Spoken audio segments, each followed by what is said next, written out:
Hello, this is Storybooks channel. New videos are posted every day. Subscribe and click the bell. Cindy stood still for a few seconds as she approached the HR department, adjusted the collar of her blouse while stroking her hair, looked at her reflection in the mounted glass. Her own face seemed pathetic and frightened. An ordinary schoolgirl, not a clerk with solid experience. Yes, she was probably a schoolgirl. At least in her heart, she was standing in front of the door now, trembling as if she had come to see the head teacher. Why was she always so afraid of it? She herself had always been an excellent student. Helen, the bookkeeper, jumped out of the office, almost knocking Cindy off her feet. She looked at her and gave her an enthusiastic go for it. "I'm so sorry, please, I didn't hit you." No, it's okay," Cindy assured her. She survived by a miracle. On some unknown reflex, she managed to sidestep it. The only thing Cindy fell short of was the title of a true type honor student.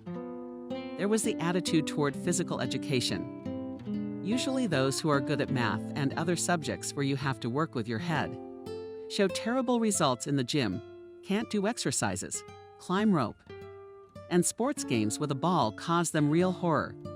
Cindy, on the other hand, had a tolerable attitude to training. She didn't shine, but she wasn't a dog.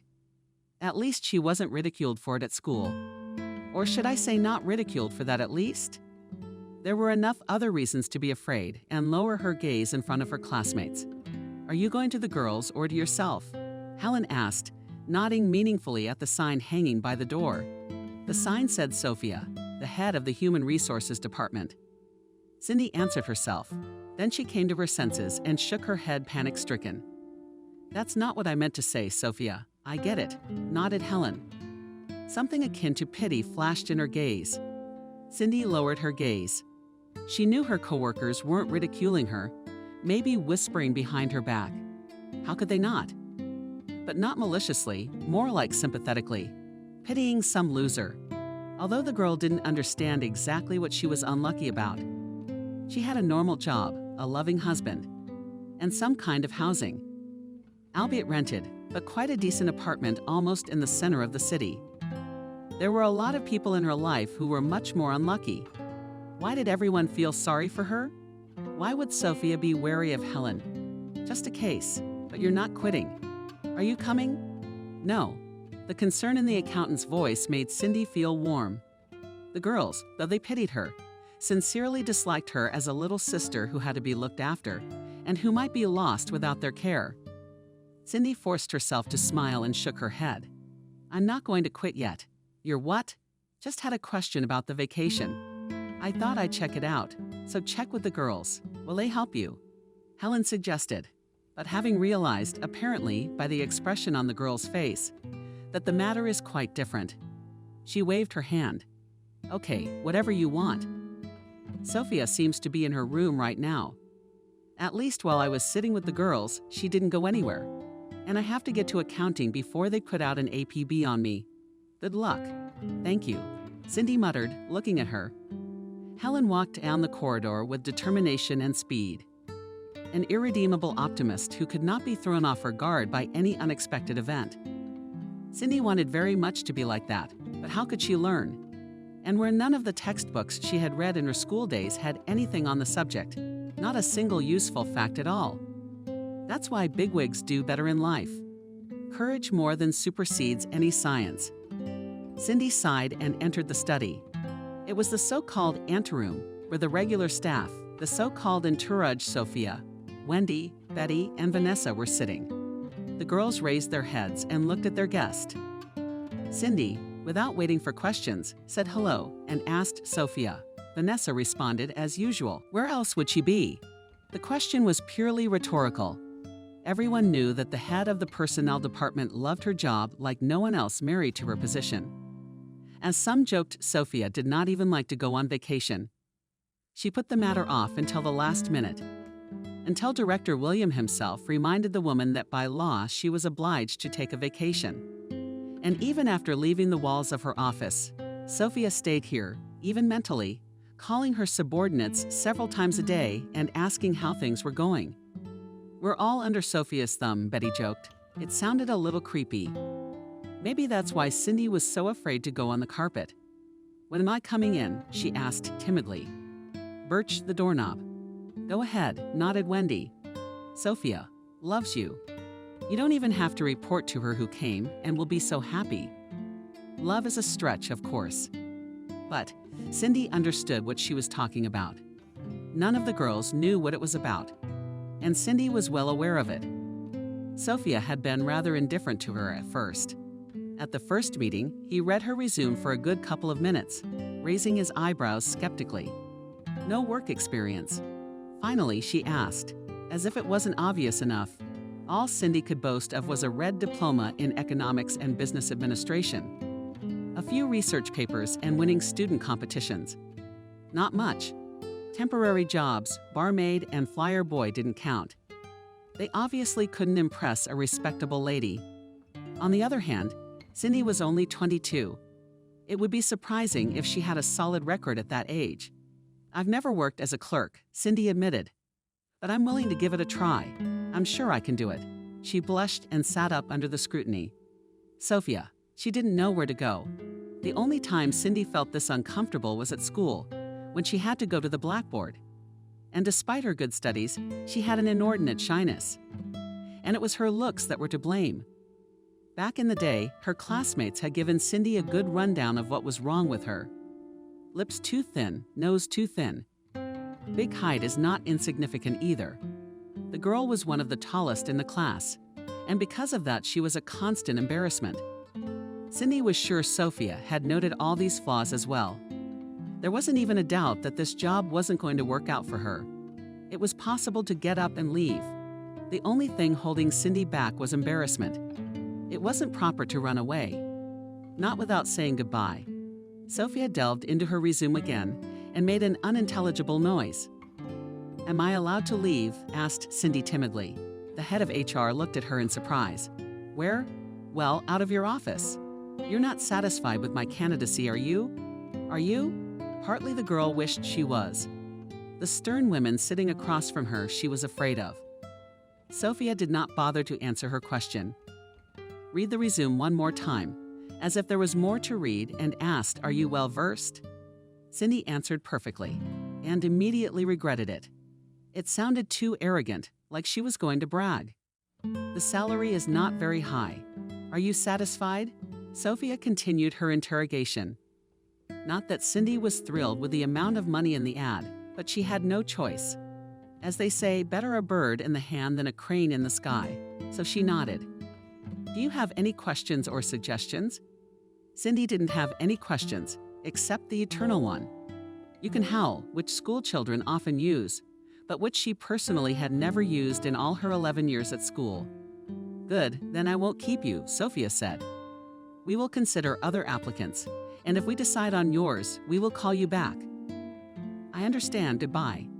Cindy was in such a hurry to escape from the office that she almost fell down. Behind her another brooding sounded. Us. The girl was sure that no call would wait. I'm sure the harsh recruiters tossed the stupid resume in the trash right after she left, and rightly so. She'll find someone with more experience. What was Cindy's surprise when about a week later she got a call from one of the girls. She couldn't remember who it was, inviting her to work. Probably no one else would accept such a salary, Cindy thought, but she was not particularly upset. After all, it was all to her advantage. She had worked at the company for 2 years and had hardly ever encountered Sophia. She met her occasionally in the corridors and greeted her politely a couple of times a month. And that was all. Their communication was limited to that. Everything changed one day when the head of the personnel department caught Cindy in tears.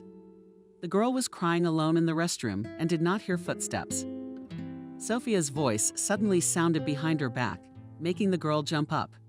"What are you doing here?" "Cindy?" she asked, as if it wasn't already obvious. Before turning around, Cindy furiously wiped her face with a handkerchief. It only made it worse. Her cheeks, already resembling the color of a tomato, began to burn. "I'm sorry, I'm leaving now." The girl mumbled and tried to slip out the door, but Sophia grabbed her arm. "I didn't say you were interrupting me," said the personnel officer. "I was just asking what's wrong." Her voice sounded sudden, soft, and much more human than usual. Cindy thought for a moment that she had made a mistake and was talking to someone other than the supervisor. But no such straight spirits and meshkov. That sweater was not in the cards for anyone else at the company. It was undoubtedly Sophia herself. Ignore it, Cindy said. It's personal. And it's my job to look into the personnel files of employees. So please don't argue, Cindy. It's the way she calls me by my first name that's so unusual. Coming from the mouth of a stern personnel officer knocked the girl out of her element. She felt like she was going to burst into tears. Sophia glanced at the wristwatch that adorned her wrist and nodded contentedly. We'll have time to sit in the cafe across the street for half an hour before lunch is over, especially since I suspect you haven't had lunch. The personnel officer was right. What's lunch? Cindy had no appetite at all. Nor does she have one now. All the more so at the thought of going to the cafe. She was horrified to go to the cafe in such a state. She asked, looking at herself in the mirror. Looking at her own face with puffy eyes and red spots on her cheeks caused Cindy disgust. A real scarecrow like that no face control would let her over the threshold. Sophia grinned awkwardly. My girl, did you even see what kind of contingent goes there? You've been in that cafe at least once. Cindy shook her head in embarrassment. Sophia sighed. It's all right with you. Okay, wait for me outside the door and we'll leave in a few minutes. Or better yet, go wash up while she does. I assure you it won't hurt. I don't think it did any good. But Cindy did as she was told out of habit, because it was an order from her superiors. Sophia, who had returned, was in her late 50s, despite her age. She looked like a beauty queen next to her. At least, that's what Cindy seemed to think. They walked down the corridor in silence. They met Helen on the way, but she looked at them with surprised eyes and said nothing. It was hard to imagine a stranger couple. And Cindy wondered what had gotten into her boss and wanted to find out more about her, or actually sympathizing with her. The latter was hard to believe. They walked through and Sophia, whether out of sympathy for her or on a whim, chose a table in the corner. What do you want to order? What is there? Sophia looked around and said conspiratorially, lowering her voice. Actually, this is not a cafe, but rather a hot dog. It's just the name that's respectable. But there's a couple or three salads here, an Olivier or a vinaigrette or something. What's your choice? I'd have a hot dog, I guess, said Cindy. No, probably not. 2. Hot dog. Sophia objected and suddenly winked at her. Cindy thought she was dreaming it all when the other day she acted strangely. And that's putting it mildly, like she was a girlfriend instead of a boss. What was behind this at the hot dog? They got coffee from the machine. Cindy ventured to say, I didn't think you ate such a thing, and I couldn't even imagine it. That you even go to places like this. Yes, where should I go? Sophia asked about restaurants. I don't know. You're so respectable. You should be in high society. That's funny, Sophia. What kind of society do you think it is here? She asked. Cindy looked around. At one of the tables were workers. At another, a flower girl who had taken off from her work on the street. From a stall nearby. The furniture here, too, did not shine with novelty, and from the ceiling fresh from the fly tape. The girl couldn't find anything to answer. And Sophia grinned at Cindy again. I'm from a working family myself, she said. Whatever you think of me, I wasn't born with a golden spoon in my mouth. My whole childhood was spent in the countryside among the cows of the houses, to sidekicks and unemployed alcoholics. Then I lived in a student hostel. These people are just like me, just a little less fortunate. And that's another way of looking at it. Cindy looked at her incredulously. Really? She asked. I always thought you were from a family of professors or engineers. Often things are not what they seem, Sophia said admonishingly. This also applies to people. Remember, please. It might come in handy someday, when the river looked like water. In a few months, Cindy would remember these words, which turned out to be prophetic.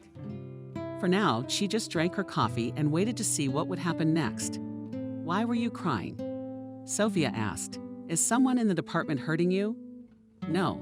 Cindy was indignant at that question. Everything is fine in our department. And we're not kids anymore to bully each other. Maybe not kids, but you're talking like a little girl. The personnel officer shook her head. If you don't know that adults can poison more often than children, then what's the matter? What's all the fuss about? The girl looked at her and made up her mind. After all, who better to know about the job than the head of HR? My husband had been fired, she admitted. Kevin had called and informed him before lunch. That was it. That's your excuse for crying. Sophia was surprised. Why, isn't that enough? Cindy, you know, people have much bigger problems than your husband. Sick children, the death of someone close to them, divorce. Sophia, this isn't the first time he's lost his job. This is the 7th time, or I don't even know how many. Cindy didn't know how she got that out of her mouth. The girl's cup of patience must have been overflowing, for her secret had come out. I'm sorry, she said, lowering her gaze to her plate. I didn't mean to speak so harshly, it just came out. Sophia didn't react in any way to her outburst. At the first mention of work, there was a professional interest in her eyes. And what was your husband's job, if it's not a secret? She asked. In what enterprises? Cindy was embarrassed. It was not even a stretch to call the places Kevin had worked in businesses. First, when we first met, he was a bartender at a restaurant, she said.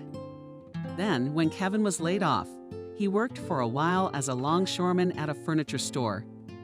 He got a good paycheck, but he tore his back out and left that job and took a job as a sales consultant.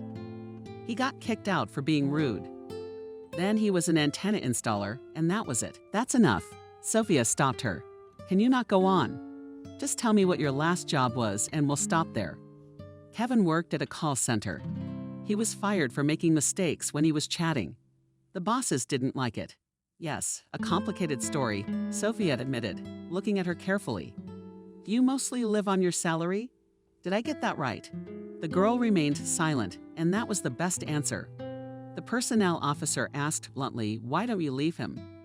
Sophia, how can it be? Do we love each other? It's obvious. He's sitting on his wife's neck. Oh, wait, you're running away. Sophia grabbed Cindy's hand. Can I do something to help? What's there to help? Kevin is left to search job sites again. Although I doubt there are any people left in our town who don't know him, Cindy sighed. You'd be surprised, but this is the first time I've heard of your husband. Well, what good is it if there's a suitable vacancy in our enterprise? I'll let you know first. Sophia, really? Yeah, and I hope I don't regret it. Mind you, I'm doing this for you. I don't care about your Kevin. Sophia, thank you, Cindy. I was ready to burst into tears again, but this time with joy. The personnel officer waved his hand. Wait to thank me. I haven't done anything yet, and I'm not even promising anything. Maybe your Kevin will find a job on his own before something becomes available. Who knows? I don't think so, the girl thought. But she didn't say it out loud, just crossed her fingers for good luck, for Sophia's prediction to come true. And now, many weeks later, the personnel officer called her in to talk to her. Cindy walked to her office and worried. Could it be that they were really lucky? Or did Sophia want to talk about some nonsense like a vacation extension or timesheets? Hello, you called. The girl looked into the office and smiled against her will, suddenly feeling that everything would be fine. Yes, Cindy, come in, sit down. Sophia put the papers aside and looked straight at her. How are things going at work? I'm fine. Or did you mean? Yes, Cindy, I mean your husband. How's he doing? Has Kevin found a job, or is he still looking? Do you even remember his name? How could I not? So does he want the job or not? Does he? Of course he does. To nodding. Cindy, what did you find for him? A courier job opening up, said the woman. Gotta deliver papers, pick up mail, that sort of thing. I think it's pretty hard to screw up here, then the husband can handle it. The girl blushed, remembering how she had described Kevin last time. As if he were some kind of a slacker who messed up everything and couldn't do anything useful. Of course he will, she said. You don't know how smart and clever Kevin is. When he was a student, he played what? Where? When? And his team often won. And then the girl realized she was talking nonsense and stopped talking. Sophia nodded politely. I have no doubt that your husband will do quite well and last longer than in his previous jobs. There are bound to be mistakes, and Kevin has something to teach you. That's right. Cindy tried to detect sarcasm in the friend's voice, but there didn't seem to be any. Then I'll tell Kevin to come to you on Monday. The girl clarified. Thank you, Sophia. I don't know what we would have done without you. Petrovic waved her hand and went on her way. I hope I'm not repenting for getting involved in this whole thing. Cindy felt she couldn't sit still any longer. No documents or letters could keep her at work that day. The girl asked to leave early and hurried home, but first to the market. Kevin's future employment was to be celebrated, which meant Cindy was going to cook dinners. Money in their family was very tight, so the couple rarely indulged in meat dishes. Now Cindy thought she could afford it. After all, Kevin would get his paycheck in just a month. Cindy went to the market for meat. Following an old rule, she had learned with her mother's milk that they sold the freshest and tastiest products there. However, sometimes in her head the girl thought that in fact, the reason was quite different. The obese saleswoman welcomed Cindy with words of beauty. No one else had ever called a girl that in her life. Hello, Cindy nodded politely. I'd like half a kilogram of minced chicken, please. No matter how happy she was to find a job for her husband, she shouldn't be so lavish. That's why she took so little and chicken mince instead of beef. Deep down, Cindy felt that their luck would not last long. Kevin was unlikely to last more than 2 months in the new place. However, she didn't want to think about the worst. After buying meat, some fruit, and a small bottle of champagne, Cindy went home. It was a hard walk with bags. The girl must have looked ridiculous, but she didn't care. A smile was on Cindy's lips. She was about to make her husband happy. How happy Kevin would be at this good fortune. She realized that something was wrong when she entered the apartment. There was a scent of vanilla in the hallway. Perhaps it was also in the stairwell, but Cindy didn't notice anything, preoccupied with her own thoughts. Then the girl noticed a woman's shoes standing on the floor. For shoes, the pattern was vaguely familiar to her. At one time, a friend of Cindy's had perked up all her ears telling her how much she wanted such shoes. Molly had a real fixation. After she saw similar shoes on the feet of a movie star, and hereby all rights and wrongs friend achieved her. She bought the shoes from abroad, spending almost half of her salary on them. When Molly longed for something, she would stop at nothing until she got what she wanted. And so it was this time. Molly came in.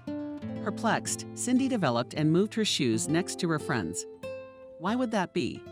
The thought flashed through her mind that Kevin and Molly had decided to arrange a present for her birthday, which was due in a couple of weeks. Maybe planning some kind of event, a celebration at a coffee shop. A special gift was hard to believe because nothing like this had ever happened in Cindy's life before. Usually Kevin managed with a bouquet of asters, bought from old ladies, selling at the bus stop, or a box of candy. And yet there was still a little girl in Cindy's soul. She wanted so much to hope for a miracle. The girl put the bag on the floor and went to her room. Cindy heard some conversations and laughter, and her heart started to beat excitedly. It wasn't like discussing a gift at all. It was more like it. Cindy opened the door to the room and froze on the threshold. The picture that opened to her was more than shocking. She would rather die than see it. Kevin and Molly were kissing on the couch. Her friend was half-dressed, her golden curls. Her hair was in a perfect mess. Apparently, the kissing hadn't just started with Cindy. It was still lucky that she hadn't been delayed at the market. Otherwise, the girl might have witnessed something more and would have died on the spot. "What are you doing here? Are your lips dry?" asked Cindy. As she always did in moments of shock, she started talking nonsense. Molly turned around and giggled embarrassedly. "Oh, it's you." "Hi," she said and rested her forehead on Kevin's shoulder, shaking herself with laughter. Cindy shifted her gaze to her husband's face, waiting. She herself did not know what remorse, embarrassment, some kind of explanation for everything that was happening. The girl naively believed that it could be explained somehow. Kevin could say that everything happened by accident, that Molly herself had jumped on him, came here for the first and last time. Instead, Kevin smirked, "Something new. The paperwork's out early today, or something." His gaze was somehow Solovyev's. Cindy immediately realized that her husband had been drinking. "Are you with her?" The girl wanted to call her friend by name, but suddenly realized that she could not do it. Why? Why not? Let me think about it. Kevin showed a deep thought on his face. Probably because your friend is better than you, isn't she? Cindy's lips quivered. She had no doubt that Molly was better, more beautiful, more relaxed, fun, but no one had ever compared them to anyone, much less Kevin. The girl turned and ran out of the apartment. Staying here any longer she simply couldn't. For as long as Cindy could remember, she had always solved her problems just by running away. In her early childhood, when her parents started fighting, she would run out into the yard and sit there until it was dark, until the screaming from the open window stopped. At school, she would run away from class. When boys began to ridicule her for her long nose or called her popular, she never took advantage. And maybe it was her mother Kate's fault. The one who had burned herself once in a relationship and divorced her husband when Cindy was 5. Scolded every male member of the species in front of her. It was a mistake to get involved with them. Mumbled. Whenever there was a show on TV or a neighbor told her a hot story. Men are no good. Such speeches had their effect. Cindy was afraid of boys, noisy, restless. They gave her a defenseless fear. Play with the girls, her mother added. Cindy didn't try to join the boys, though. Some girls from the yard sometimes played war games with the boys, but not her. Although, sometimes, watching your friends, the girl felt a feeling similar to envy. Aunt Anna added oil to the fire, who came to them a couple of times a month for tea. Her personal life was not successful, just like her sister's. The woman had been divorced for many years and, according to her, had forgotten what it was like to be married. As a rule, tea was followed by a glass of wine, and then Mother and Aunt Anna began to complain to each other about their fate. A plumber from our housing and utilities department is clinging to me, my aunt said, immediately holding out the wine. Drinker, Kate asked laconically. No, he's not. Why is he alone if he's so good? How old is he? Aunt Anna shrugged. I don't know, 40 or so. At that age, you can't get any normal men. Her sister was categorical, and they're usually married. This one was married too, divorced a month ago. That makes sense, Kate nodded. Looking for a place to live. He wants to get under your wing. That's nothing new. Later, as Cindy grew up, it seemed to her that her mother took a kind of perverse pleasure in looking for faults in others. Still, she was surprised at the phrase about normal men. It turned out that they did exist. Not extinct like they used to be, Kate assured herself. Those around her must have sensed her unreported fear. No way. There was no other way to explain the fact that her classmates at school had started picking on her specifically. Pulling her pigtails, laughing, hiding her notebooks. Cindy patiently endured it all and did not even try to fight. Her desk mate Betty was surprised by such behavior. Give them back, she said. Why do you put up with it? How am I supposed to fight back? Cindy asked timidly. There are many of them, and they are strong. And I and you will be strong. Look, Betty got up from her seat, walked over to the bully who had teased Cindy not 5 minutes ago and slapped him on the back. See, very nice, shouted the bully. For what? For everything nice, the girl replied and turned back to Cindy. And you do the same. I could never do that, whispered Cindy, glancing furtively around. He continued to swear, but didn't even make an attempt to approach Betty and get back at her. Maybe her friend was right. That's how you should treat boys so they'll leave you alone. Betty looked at her with a strange expression of either pity or contempt. Cindy had seen similar looks more than once. In the years that followed, many people looked at her in the same way. Fool, you'll have to put up with it, Betty said, leaning over her textbook. From the tone in which it was said, Cindy realized that they were not going to make friends. Apparently, the contempt her roommate felt for her overpowered her pity. However, it cannot be said that all the boys treated her badly. In the 8th grade, one of them, Nick, who was a 3rd grader, suddenly showed interest in her. Elena did not even immediately realize what was happening. It began on February 14, Valentine's Day. The girl has always had contradictory feelings. Hope in her soul fought with despair, ostentatious indifference, which she kept on her face. On this holiday, with great difficulty hid envy, despite all the lectures of her mother that from boys only trouble. Cindy wished someone would give her a card, even if it was just a friendly one. Who was she lying to? The girl wanted not just to feel a piece of cardboard in her hands, but to hear a declaration of love, a reassurance that she was of value to someone. Unfortunately, that didn't happen. Cindy was completely downhearted and no longer expected anything when brightly painted classmate Nastya, who worked this year Cupid on the 8th, placed a pink heart in front of her. Bet he could pass it on, Cindy asked, squinted the empty seats of her desk neighbor. Is that for me? Cindy thought she had misheard. Nastya looked at her like she was retarded and confirmed. Well, yes. The classmate withdrew, and Cindy gingerly looked at the card. It was scary to take it in her hands. Despite Nastya's assurances, the girl didn't believe it was really for her. There had been some kind of mistake. It couldn't be. Or had someone decided to play a joke on her? Now Cindy would turn the cardboard over and read on the backside some joke or jokes about her appearance. Cindy wasn't exactly expecting compliments. The bell rang, and Betty returned to the classroom. She was holding a pile of cards like the ones Cindy had been given. The girl glowed with happiness, and Cindy hid her Valentine in her textbook. Was the gift bad or good? She didn't want anyone else to know about it. The hidden card. The whole class stirred her thoughts and made it hard for her to concentrate on her studies. It wasn't until Betty was called to the blackboard that Cindy decided to see what was written on the Valentines. Holding her breath, she flipped it over. Love you, your prince. The inscription was so short, Cindy was taken aback. You couldn't make it out, even whether the man had written those words sincerely or meant to laugh, and there was no signature. It seemed to her that the scrawled handwriting was familiar to her, but Cindy couldn't say for sure who it belonged to. She turned around, but there was not a single interested look in her eyes.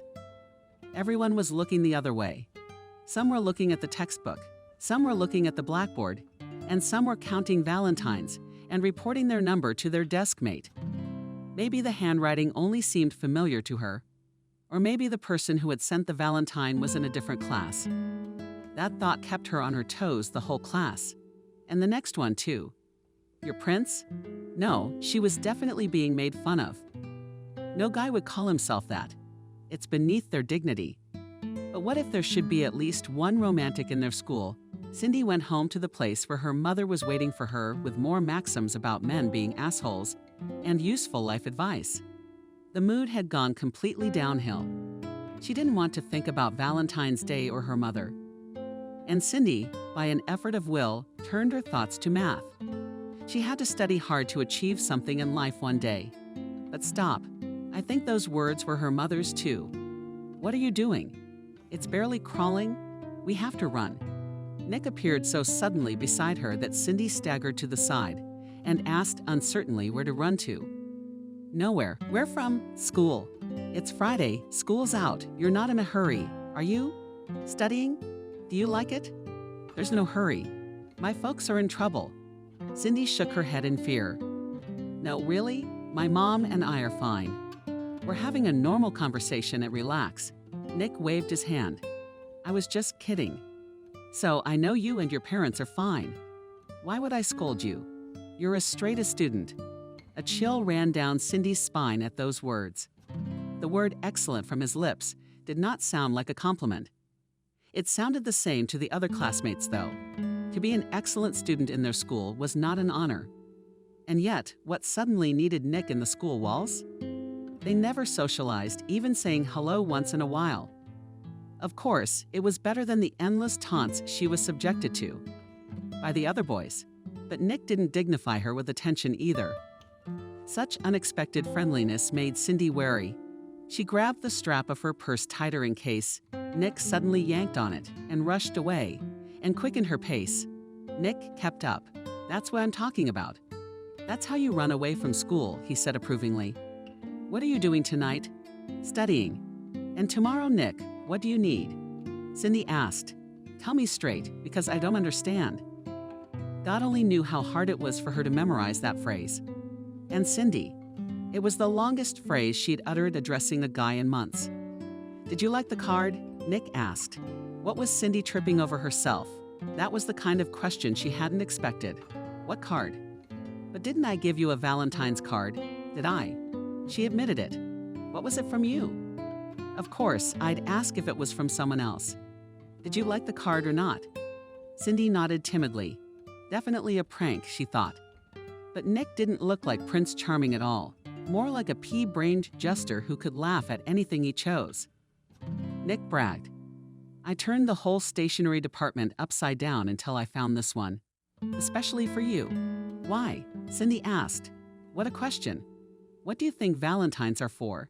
Do I like you? That's all there is to it. Cindy was dizzy with everything that was going on. She was walking home with Nick. Nick had confessed his love to her. It was like a dream. But she couldn't tell if it was a good one or a bad one. The girl was totally confused. So I'll see you off every day from now on, Nick concluded. A guy has to protect the girl he likes. Right? Protect her from who? Cindy wanted to ask, but of course she didn't. At that moment, her face was burning with embarrassment. She wanted someone to protect her from Nick himself. She needed time to gather her thoughts, to realize what was even going on. Fortunately, Nick didn't walk her all the way to her apartment, staying near the entrance. Cindy flew up to the second floor with unprecedented speed. She prayed for one thing, that her mother wouldn't see her through the window to see her off. Kate worked a shift at the grocery store, and this day was her day off. Barely entering the apartment, Cindy heard the sounds of cooking coming from the kitchen. Something was grumbling, a knife clattering on the board. Back, shouted Kate. Then quickly change clothes and go help. Cindy took off her coat, sent it on the hanger, and dropped it on her fingers, trying to quiet the shivering. It was no use. It made sense if the shivering was caused by the cold. But now the causes were quite different. The girl was getting too excited. She checked the Valentine, made sure it was safely tucked away in her algebra textbook, and staggered into the kitchen. Books her mother will not search. Now the important thing was to act normal. What are you cooking? Cindy asked, approaching the table. Soup? That's good. We haven't made it in a while. A total failure. The girl realized it before she could finish the sentence.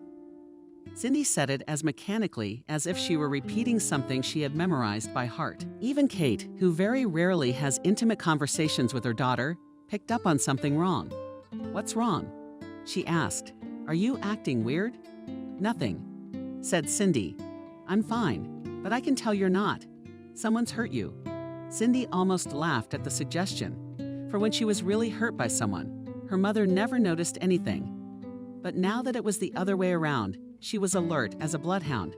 Or was it because there was a boy involved? Had Kate spent so much time on the subject that she could sense where men were involved from a mile away? Cindy never complained to her mother about her classmates. It was embarrassing to be called a bunch of names. It was like calling yourself a loser. Let her mother rather think everything was fine. Neither Cindy's height nor her nose could be changed, so Kate's intervention wouldn't have made a difference. No one hurt me, Cindy said. You imagined it? So why are you so down in the dumps? I didn't do well in physics.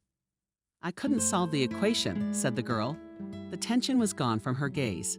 Kate, she seemed to believe in the physicist.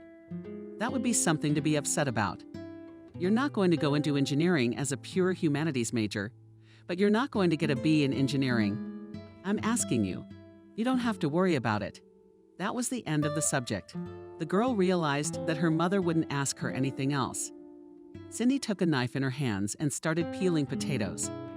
Though her thoughts were far away, she remembered what had happened on the street and tried to understand whether Nick was telling the truth or lying to her.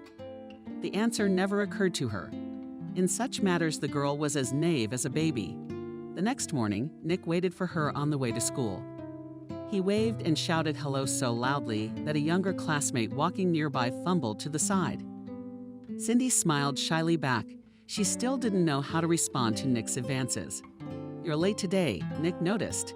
You're usually early. I overslept, the girl confessed embarrassedly.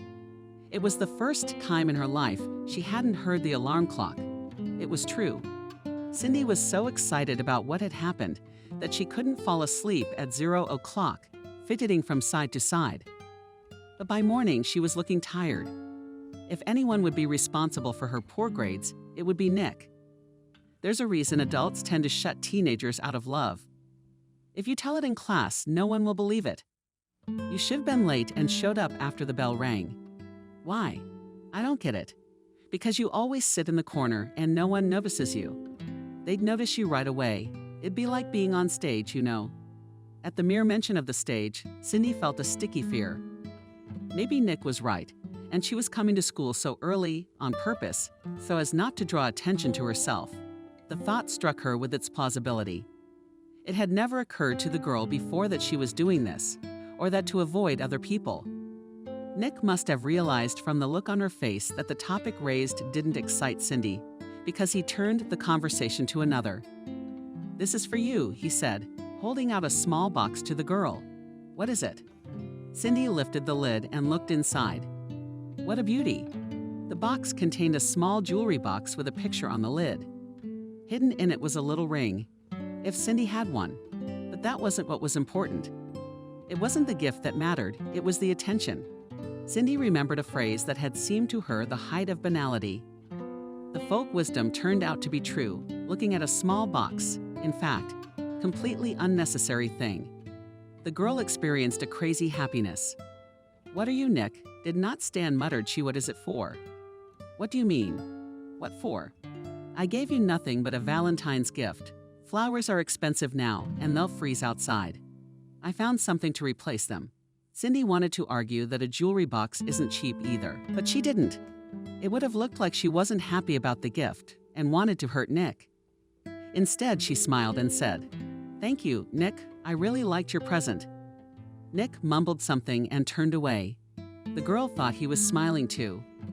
They arrived at the school, deposited their clothes in the check room. It took Cindy seconds. Nick fiddled with his shoelaces for ages. "Don't wait for me," he muttered, not lifting his head. "Go to class. I'll be right there." "I'm in no hurry," Cindy replied, though she herself was almost jumping up and down with impatience. The large round clock hanging on the wall showed without 1 minute. 8. To be late and end up on stage, just as Nick had predicted. The girl didn't want to be at all. Nick sighed and started and looked at her. "Cindy, did you misunderstand? I want you and me to come to class separately." "Why?" Nick waved his hand vaguely to keep the people from talking. "What people? All in your voice?" Cindy asked. "Well, you know the boys. If they see us together, they'll start making jokes. We'll meet without anyone seeing us." "Deal." Cindy nodded. It all sounded logical, but she felt sick to her stomach. It seemed like she should be glad that Nick wasn't mocking her, that he wasn't making fun of her in front of her classmates. And yet Cindy wasn't. She wasn't being mocked, but it was impossible to call their story a love story. It was just a misunderstanding, like the rest of Cindy's life. "Okay," she nodded. "I understand." Nick smiled back at her words as if relieved. "And not telling anyone about us, Cindy." "Okay." The girl nodded again. It made her feel a little better that Nick had called her Polly. Usually everyone, even her mother, preferred to use the full name Cindy. It sounded pretty, but it was kind of formal or something. Holly was almost like music. Cindy walked into the classroom, carefully pretending that everything was normal, as it always was. No one cared about her, though. No one even paid attention to her appearance. But when Nick came a couple of minutes later, the class exploded with shouts and noise. Nick had a certain popularity, though he wasn't exactly a star. Cindy was once again surprised that he had been paying attention to her all day. Nick was sticking to his plan, not talking to Cindy or even looking at her. In short, he was behaving as usual. But the girl must have been acting a little strange because she noticed Betty. "Why were you always fidgeting?" Her desk mate asked her. "Are you not feeling well?" "No, I'm fine." "Then maybe you're worried about something." Cindy, who usually worries because she's nothing to others, is attached to her. Irritated. "Yeah, I'm a little worried about biology. Wasn't there a quiz on that?" Cindy nodded, glancing furtively at Nick. "A test. Oh my God." "I didn't study for anything," Betty replied, without a trace of panic in her voice, and stared at the phone again. By the end of the day, Cindy had completely collapsed, thinking that everything that had happened the day before was just a dream. At some point, she almost burst into tears in the middle of the lesson. She wanted to jump up, run to the trash can and throw the stupid box there. Or better yet, throw it at the head of Nick, who was giggling quietly with his friends and had forgotten it even existed. Contrary to the usual, this day the girl ran away from the class, almost first waited for the bell from the last lesson, and threw her textbooks in her bag. Even near the check room, she did not stay long. She put on her coat and hat and rushed to the door. She threw the casket into the trash can near the school, wanted to send the Valentine to the same place, but couldn't find it at once and decided to postpone it for later. Maybe it's for the best. How happy would she be to tear this unnecessary piece of cardboard to shreds? Right now, the school just didn't have time for that. Did she really not need the card that much, though? Cindy clutched it so tightly in her fist that she cheated on everything. Cindy, freeze for a moment scattered somewhere. The girl heard Nick's voice behind her and quickened her step, which, however, was pointless. Nick was a great soccer player and the fastest runner in the 100-meter dash. What was he going to do to catch up with some honors student? Wait, where are you going in such a hurry? To the library. Nick caught up with Cindy and put his palm on her shoulder. But the girl pulled away. Let go. I'm in a hurry to get home. She was ashamed she'd asked. She should have explained to Nick right away what she was angry about. Told her how much it hurt when even the person who said they liked you pretended not to notice you. And yet she couldn't find the strength to do it. Cindy just hoped that Nick would realize it on his own and back off, or that the important conversation between them would happen some other time, or maybe never. Were you offended by something? Nick continued. What? Tell me straight. Why do I have to play the guessing game? Cindy glanced at him and then looked away. Nick looked genuinely agitated, but the girl could no longer understand. Where was the truth and where was the lie? His freckled face was unkind to her. But how could she accurately figure it out? The girl did not have such a rich life experience as Kate. She could tell at a glance which men were assholes, which were fools, and which were shameless alphons. Normal men were not on her list. They were a very rare species, almost listed in the Red Book. Which meant there was probably something wrong with Nick too. I'd better go, the girl muttered, and you go back to your friends. They're waiting for you. I guess that's why you're mad at them, because we didn't hang out at school. Got it, Nick. Cindy didn't say anything. She was already regretting that she had started a conversation about all this and made herself hysterical. If Nick told her classmates about all this, it would be impossible to get rid of the gossip. Everyone will discuss the excellent girl who looked panicky, and then suddenly made a scene of jealousy in the middle of the street. The girl herself wondered what had gotten into her. Nick suddenly said gray. A week ago, he told me Kate was in 8th grade. Laughs like a hyena. That is not laughing, but rather shrieking. That's why it's embarrassing to go to comedies with her. The whole room turns around. Cindy looked at him in surprise, not understanding why Nick was telling her this. And the man continued. Michael was telling about her profile, that she is in such a hurry when she eats pizza that she sometimes starts the hour. Why are you telling me all this? Because I want you to realize I'd rather not tell anyone we're dating. Then I'd rather start picking your brain, and there's no picking your brain without picking your brain. Nick shook his head. You can't. Guys are gonna want to know more about us. They'll start asking me if I'm gonna have to do it or not. And then they'll start laughing at me or make up all sorts of stories. You don't want that. Is it always like this with guys? Cindy asked incredulously. I always thought only girls gossiped, but even Betty, who's dating Sasha, tells me a little about him. It's different with guys. Nick cut me off, so let's forget about it. Or are we gonna keep bringing it up? Should I get down on my knees in front of you, or what? So you don't get mad. Cindy shook her head guiltily. No, really. I'm so sorry, Nick. I didn't know it was like that. I was just offended that you weren't paying attention to me. And Nick waved his hand. Okay, forget it. Let's go home. Let's talk or something, get to know each other better. You, for example, why do you study so hard? Do your parents make you do it? I don't have a father, only a mother, and she doesn't force me to study. I mean, she says, of course, that you should try to achieve something in life, but she doesn't punish me for bad grades. If only they scold you a little and your grades are never bad. Nick grinned. What does she scold you for? For B's or something. I sometimes get C's for C's, though rarely. The girl tried to remember when it was the last time, but couldn't. I think it was in the 3rd grade, when she forgot her acorn craft at home and made a new one out of whatever was at hand. It turned out shoddily, and she got a grade accordingly. But it was not very polite to bring it up in front of Nick, who had C's in every subject except physical education. Lucky, sighed Nick. And my father is only so much at my throat because of the 2s that he wants me to become an academician. I've had it all. And what does your father do? An engineer. He gets a trifle at the factory and expects the same from me or a PhD, no less. I'm sick of it. Nick's face was so upset that Cindy felt involuntary pity for him. She knew that Nick was good at soccer, had seen how he deftly practiced on the uneven bars. Maybe that was his talent. A man can't be good at everything. If you want, I'll help you with your studies, she said. You can ask me if you don't understand something, and I'll help you. And with math too. Nick asked incredulously. Cindy nodded. It's no big deal. I stopped understanding those equations in 6th grade. There's nothing you can do about it. If you put in a little time and effort, you can succeed, I'm sure of it. If only there were time, Nick muttered. Then he looked at Cindy. Can you help me with what? If it's studying, I already said yes, I can tutor you. Nick shook his head. No time. Maybe after the match.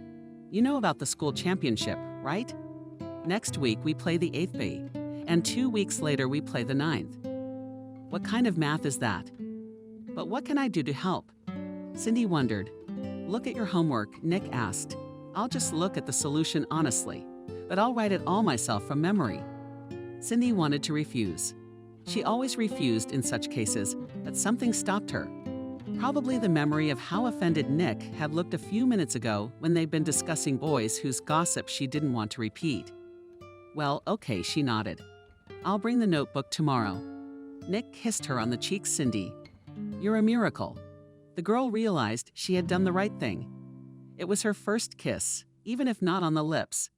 It was something to die for, not to mention sacrificing her homework. Nick walked her to the driveway. Cindy went inside and waited for the dad to leave, watching him through the window. Then got out and ran to the school again. The girl saw the janitor from afar, approaching the trash can with a large bag, and panickedly shouted, "Wait." The janitor looked at her in surprise. Cindy ran over to the trash can and stuck her hand inside, ignoring the greasy brownie bags and wet juice boxes. Lucky the box, she fumbled for it pretty quickly. The girl smiled gleefully at the janitor and explained she had accidentally thrown it away. "Excuse me, please, I'll be going. I won't bother you anymore." For a while, her strange relationship with Nick continued like this. While at school, they both pretended not to notice each other. Perhaps Cindy was ignoring Nick a little too much, because her roommate had noticed several times that she was spinning like a frying pan. Then Nick would walk her home, and the girl would sneak him some notebooks. It was like that, unusual for her, that Cindy's heart was terrified every time, but she held herself back, believing she was doing it for love. Naive fool. Cindy didn't realize until the last minute that Nick was playing her for a fool. Betty opened her eyes.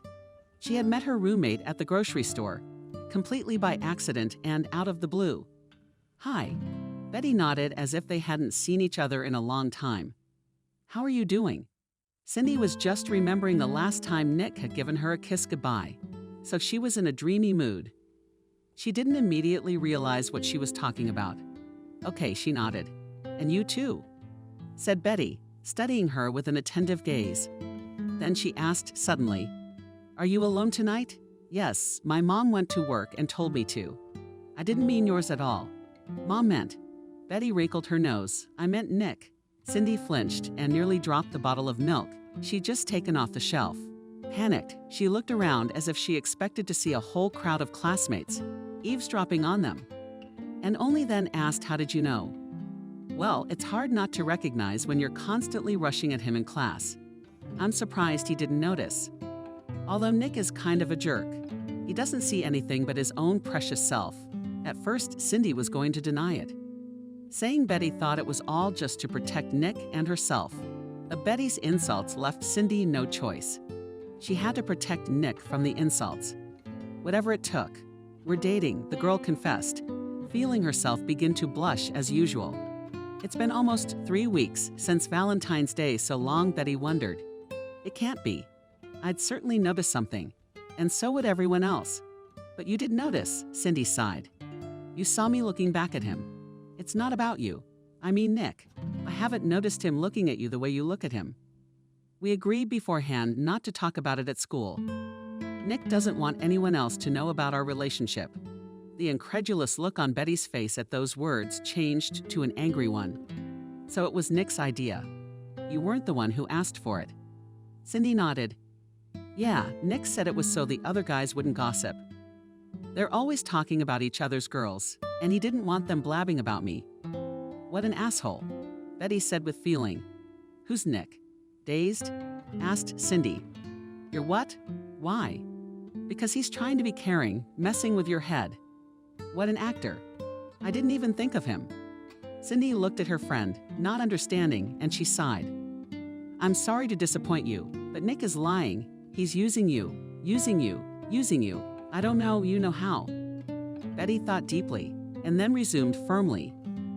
Nick's been getting some pretty good grades in algebra and chemistry and physics lately. Did you help him? You're cheating. Yes, Cindy nodded, embarrassed. She remembered some of the times in the past when she hadn't let her friends see her work, saying that the teacher might notice, that remembering it now was very embarrassing. However, Betty didn't seem to remember it. What kind of asshole is he? She repeated in an angry voice, He's got you fooled. Do you think he doesn't love me? Cindy asked. But why? Maybe he does, but not you. Betty answered gloomily. Last Sunday, I saw him kissing with my own eyes. Cindy was completely crushed by this statement. She had no reason not to believe Betty. Betty had never lied to her before, and there wasn't much point. Besides, something in her friend's face told her that everything she said was true. It was impossible to lie with such an indignant look on her face. Although Nick had lied to her, pretending to be in love, Betty must have taken her silence for disbelief, because she added, I saw them at the mall. You know, in that area on the top floor where all the coffee shops are, I believe you. In a faint voice, Cindy said, Don't feel bad, I would. Betty mumbled, I've known Nick since he was a kid. His parents are strict about his grades, so he probably decided to take care of you to get away from you for a while. I'm sick of the scandals at home. I got it, Betty. I should probably go. Cindy left the basket of groceries and headed for the exit. Her heart was pounding in her ears, rumbling in her ears, wanting to jump out of her chest. Hold on, Betty shouted after her. If it gets too bad, call me. What can I do for you? I'll help. I'd rather not worry about that idiot at all. He's not worth it. It was easy to say hang on. Cindy had no idea what to hold on to when Paul seemed to be slipping away from her. All her hopes, all the joy of the last few days turned to nothing. She had thought Nick genuinely loved her, worried about her honor, worried about her. And it turned out that he was really only worried about his grades. He used her instead of Nick or a calculator. And he was kissing someone else. And it's a good thing he wasn't laughing with his buddies behind her back. Cindy felt she couldn't bear to hear any gossip about herself. And yet Nick was honest with her about one thing. He never kissed her on the lips, always only on the cheek or sent air kisses. He only really kissed someone he liked. Or maybe he was just squeamish about kissing for studying. Cindy felt like she didn't care anymore. The girl still hadn't bought groceries. That day she said she was sick and stayed home. She listened indifferently to her mother's reproaches. Fortunately, Kate was too tired after work and did not ask her daughter about the reasons for her bad mood. Cindy wouldn't have been able to think of a quick answer. In the morning, she had a meeting with Nick. Cindy struggled to keep herself from once again citing a cold and staying home. Talking to Nick was scaring the crap out of her. Gotta go, the girl told herself. Talking to Nick would have to happen anyway. So why put it off until later? Nick was waiting for her in the square at his usual spot. Cindy saw him from a distance and almost showed cowardice. She wanted to avoid him and take a different route to school. and yet she didn't make it in time. Nick looked up from his phone and saw the girl and smiled broadly. "Hi, you slept in late again today." Cindy clapped nervously and walked towards him. She came closer and in a wooden voice said, "Give me the notebook." Nick showed a look of resentment on his face. "That instead of a greeting, some math notebook is more important to you than my person." Cindy almost nodded yes. To her, girls are great. Nerd, as they called her in class, learning came first. And rightly so. Textbooks and notebooks couldn't get her into the situation she was in now. She should have kept studying. Not to drop out of the learning activity, to hide in it from the whole world. There it was simple and clear from formulas and equations, did not want to sob in her voice and call herself a fool. In the world of study and knowledge, she was smarter than everyone else, while in reality, foolish and believing the first person you meet, give it away. She repeated, "Here." Nick took her notebook out of her backpack and held it out to Cindy. "What's the matter?" "Maybe you can explain." "It's about you," answered the girl you go out with on weekends while I'm out of sight. For a second, Nick looked dumbfounded by this phrase, but immediately pulled himself together. "What the hell? Who told you that nonsense?" "No one. I saw it myself," Cindy said. She didn't want to betray her friend. It was enough that Betty had opened her eyes to what was going on. "I shouldn't have dragged her any deeper into this story." "What could you have seen?"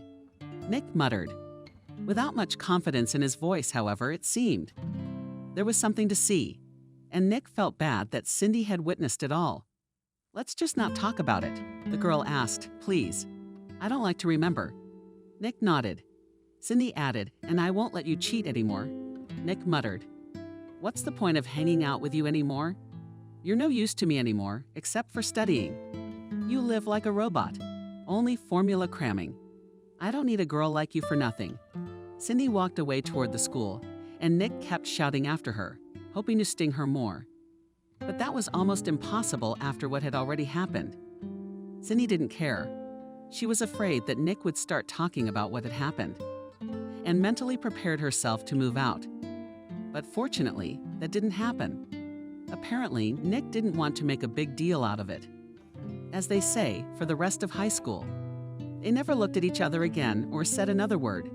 That was the end of it. Cindy never tried to date again. She wasn't asked. She was determined to finish high school with honors, then university, and only then think about her personal life. The plan turned out to be rather naive, because fate did not ask what and in what order to provide her. And it provided Cindy Molly. In the first year of the humanitarian university, where the girl entered with ease, passing all the necessary exams. This happened a couple of weeks after admission. Cindy was studying to be an economist. The group was female. The only guy, modest Pavlik, was stretched out in a sweater and glasses. No one for a representative of the male sex seriously, and did not count. In such a society, Cindy was easy and cozy. There was no need to blush at a casual glance. There was nowhere to expect a trick, but she hadn't made any real friends yet. I didn't believe it could be fixed. And then Molly. They'd met in an English class. The classroom was unusually crowded. Half the faces were unfamiliar to Cindy. The English girl looked terribly annoyed. The academic department had mixed up the timetable, she explained. They put the economists' lecture together with the sociologists. How are you going to be accommodated here? And most importantly, what materials should I give you? You yourself should try to teach in such an environment. The auditorium was filling to capacity. Cindy was in the front row, so her seat was unpopular. It was one of the first to be taken. A bright blonde in a short dress flew into the auditorium. Just before the bell rang, she dropped onto a bench and whispered to Cindy. Barely had time to flirt with the conductor on the bus and missed her stop. Can you believe it? Cindy stared at her for all she was worth. The statement seemed completely unexpected and out of place. And yet the way the girl spoke to her, in a friendly way, like old acquaintances, bought Cindy up. Wow, she muttered. Just to say something. The girl nodded. I said to myself, wow, Molly. Well, you're a piece of work. You've already started meeting old men on buses. He was 50 years old at least, but that's okay. It'll give us something to remember when we retire. It's probably not every day that he and I meet a student conductor. Let him think he's still on the horse." And Science quietly English woman tapped her pen on the table and looked expressively at the girls. Cindy was embarrassed, but Molly didn't care. She took out her notebook and stared at the teachers with pure naive eyes. It was impossible to imagine that such an angel could flirt with anyone. Cindy thought the girl was joking, and that made her even more sympathetic. Molly was too lively and cheerful Cindy herself seriousness. The girls complimented each other, and it served as the basis of their friendship for many years. The lecture began, and Cindy forgot about her neighbor for a while, plunging into the usual maelstrom of her studies. She wrote down the teacher's explanations, asked a couple of questions. Out of this whirl, she was pulled out and stopped writing by a pen. Cindy opened it and looked with surprise at the rod completely empty. And yet the pen had been bought a few days ago. Had she really managed to write off so much since then? I can't believe it. Here. Cindy heard the stranger's whisper, and a pink, glittery pen lay on the table in front of her, with some kind of pastries on the end. Cindy hesitated to take such a marvel in her hand. She bought the cheapest stationery because she was always short of money and had only seen such luxuries in shop windows. 10 years ago and now, such things made her feel delighted and envious. Whatever you say, but deep down in every woman of the fairest sex lives a little girl with pigtails. Cindy glanced at her neighbor. She was smiling. Cindy smiled shyly back at her. "Thank you, call on me if you need anything." Cindy winked at the girl as well. "My name is Molly, by the way. And I'm Cindy." Girls' silence. Yelled at the teachers, Cindy lowered her head. For the first time in her life, she wasn't upset about the remark she had received.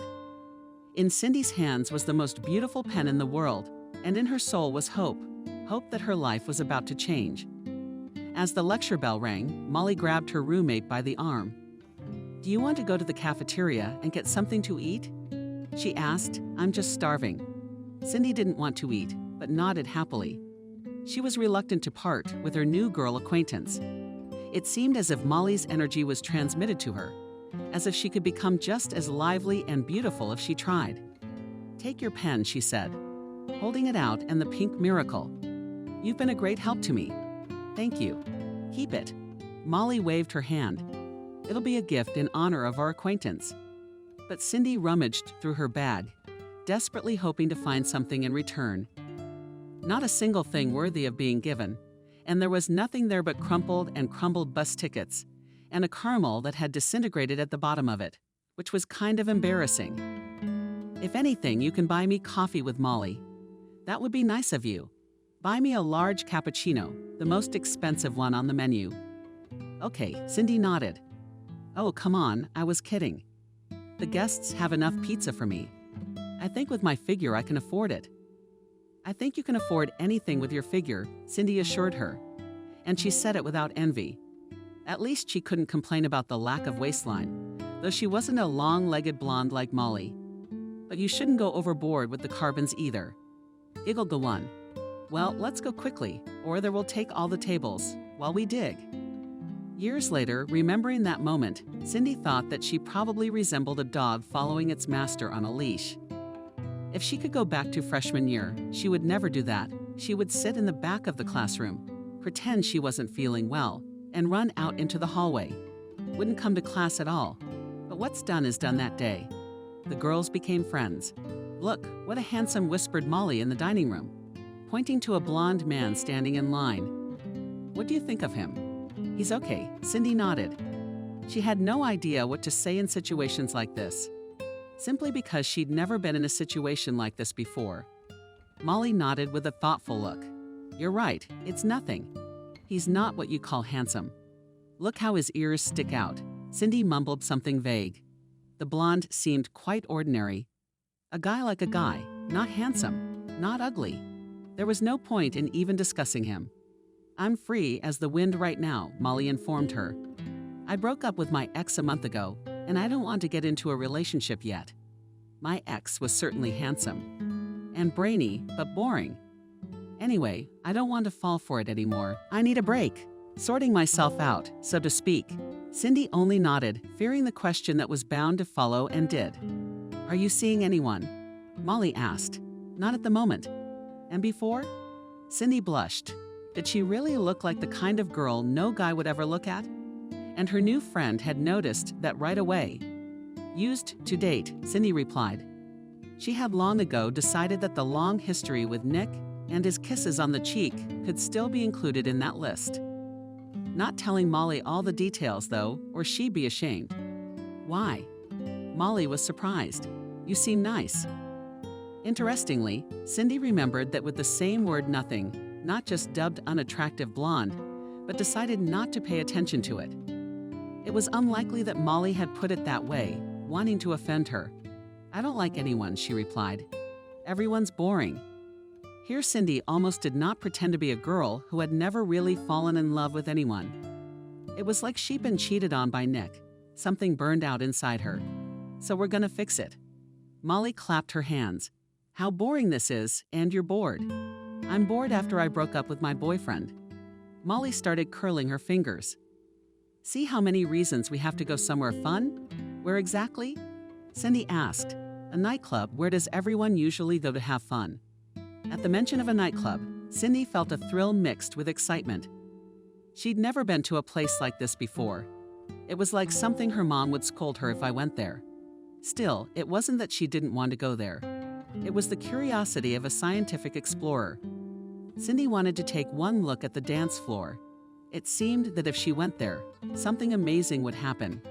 She would meet a prince on a white horse, someone who was no match for Nick the scoundrel. Let's go. Cindy nodded. Just maybe tomorrow. It's Thursday, we have to get ready. Certainly not today. Marina agreed. I still have to run to a manicure, do my hair. Here Friday is the right time. In the clubs, the movement starts to be the most fun. Actually, Cindy meant that she would prepare for classes, but she did not argue with her new friend. Anyway, it all worked out the way she wanted it to. Although after Molly's words about the manicure and hairstyle, the girl felt a little uneasy. Cindy herself was not going to prepare so thoroughly for this outing. What manicure? Cindy hadn't even used nail polish, just watered her nails. And her hair was just an ordinary bob. Cindy had no idea what else she could do with her hair. But it wasn't until about an hour after talking to Molly that it mattered. And the girl realized she had nothing to wear. Cindy's meager closet consisted of modest dresses or equally modest jeans with no holes in the knees, A's, guests, and such. None of it was clearly appropriate for the club. Cindy didn't know how to break the news to her friend. It was a shame to tell the truth, but showing up at the club dressed up in some plaid dress would surely be another 100 days. The girl decided to use the favorite excuse of all liars. That same night, Molly called and said sick. Must have had something cold to drink, muttered. She blushed at her own lie. I'm sorry, Molly, I don't think I can go with you. You looked healthy this morning. Her friend said incredulously. Cindy waved her hands, then realized that Molly couldn't see her and said, I have a weak throat. I catch colds quickly. At least in this? Cindy didn't lie. During her school years, she was more likely than other classmates to stay home with a sore throat. Her throat had always been her weak spot. And for the first time, that fact had somehow come in handy for Cindy. Molly was silent for a moment and sighed. It's a shame. I've already gone to the hairdresser and ironed my dress. I have one blue one to match my eyes. I love to wear it, but I rarely have an occasion. I'm sorry, Cindy said. She was really uncomfortable with the sadness that flashed in her friend's voice. Well, it's all right. We'll go some other time, and you've already got your dress ready. What kind do you have? Cindy had no ready answer to that question. She hesitated, and Molly grinned. So you don't have the right dress? You're a liar, Michael. You should have come clean instead of making up that cold story. I do have a dress. Cindy started off simple. Just tell me, do you have the energy to go to the club? Molly interrupted her in truth. I do, Cindy admitted. But there's still nothing to wear. I'm sorry. It's nothing. It's no big deal. Anyway, we'll go to my place after class tomorrow. What time is your class end? 4 o'clock. We'll pick something up at my place too. As it turns out, we're both slimmer today. I'll tell you one of my dresses will be fine. Uncomfortable. Somehow, Cindy tried to object. It's embarrassing to stay at home until retirement and never go out. Molly replied, "Meet me tomorrow at 4 at the bus stop and no talking." That night, Cindy couldn't sleep for a long time. At first, she felt remorse for starting a friendship with a lie. Then the anticipation of what awaited her the next night. Cindy still couldn't quite believe that Molly had forgiven her. And not only had she forgiven her, borrowing her dress to go out, going to the club seemed to her like a Cinderella ball. It seemed to Cindy that something wonderful was bound to happen there. At 2 p.m., she met her new friend.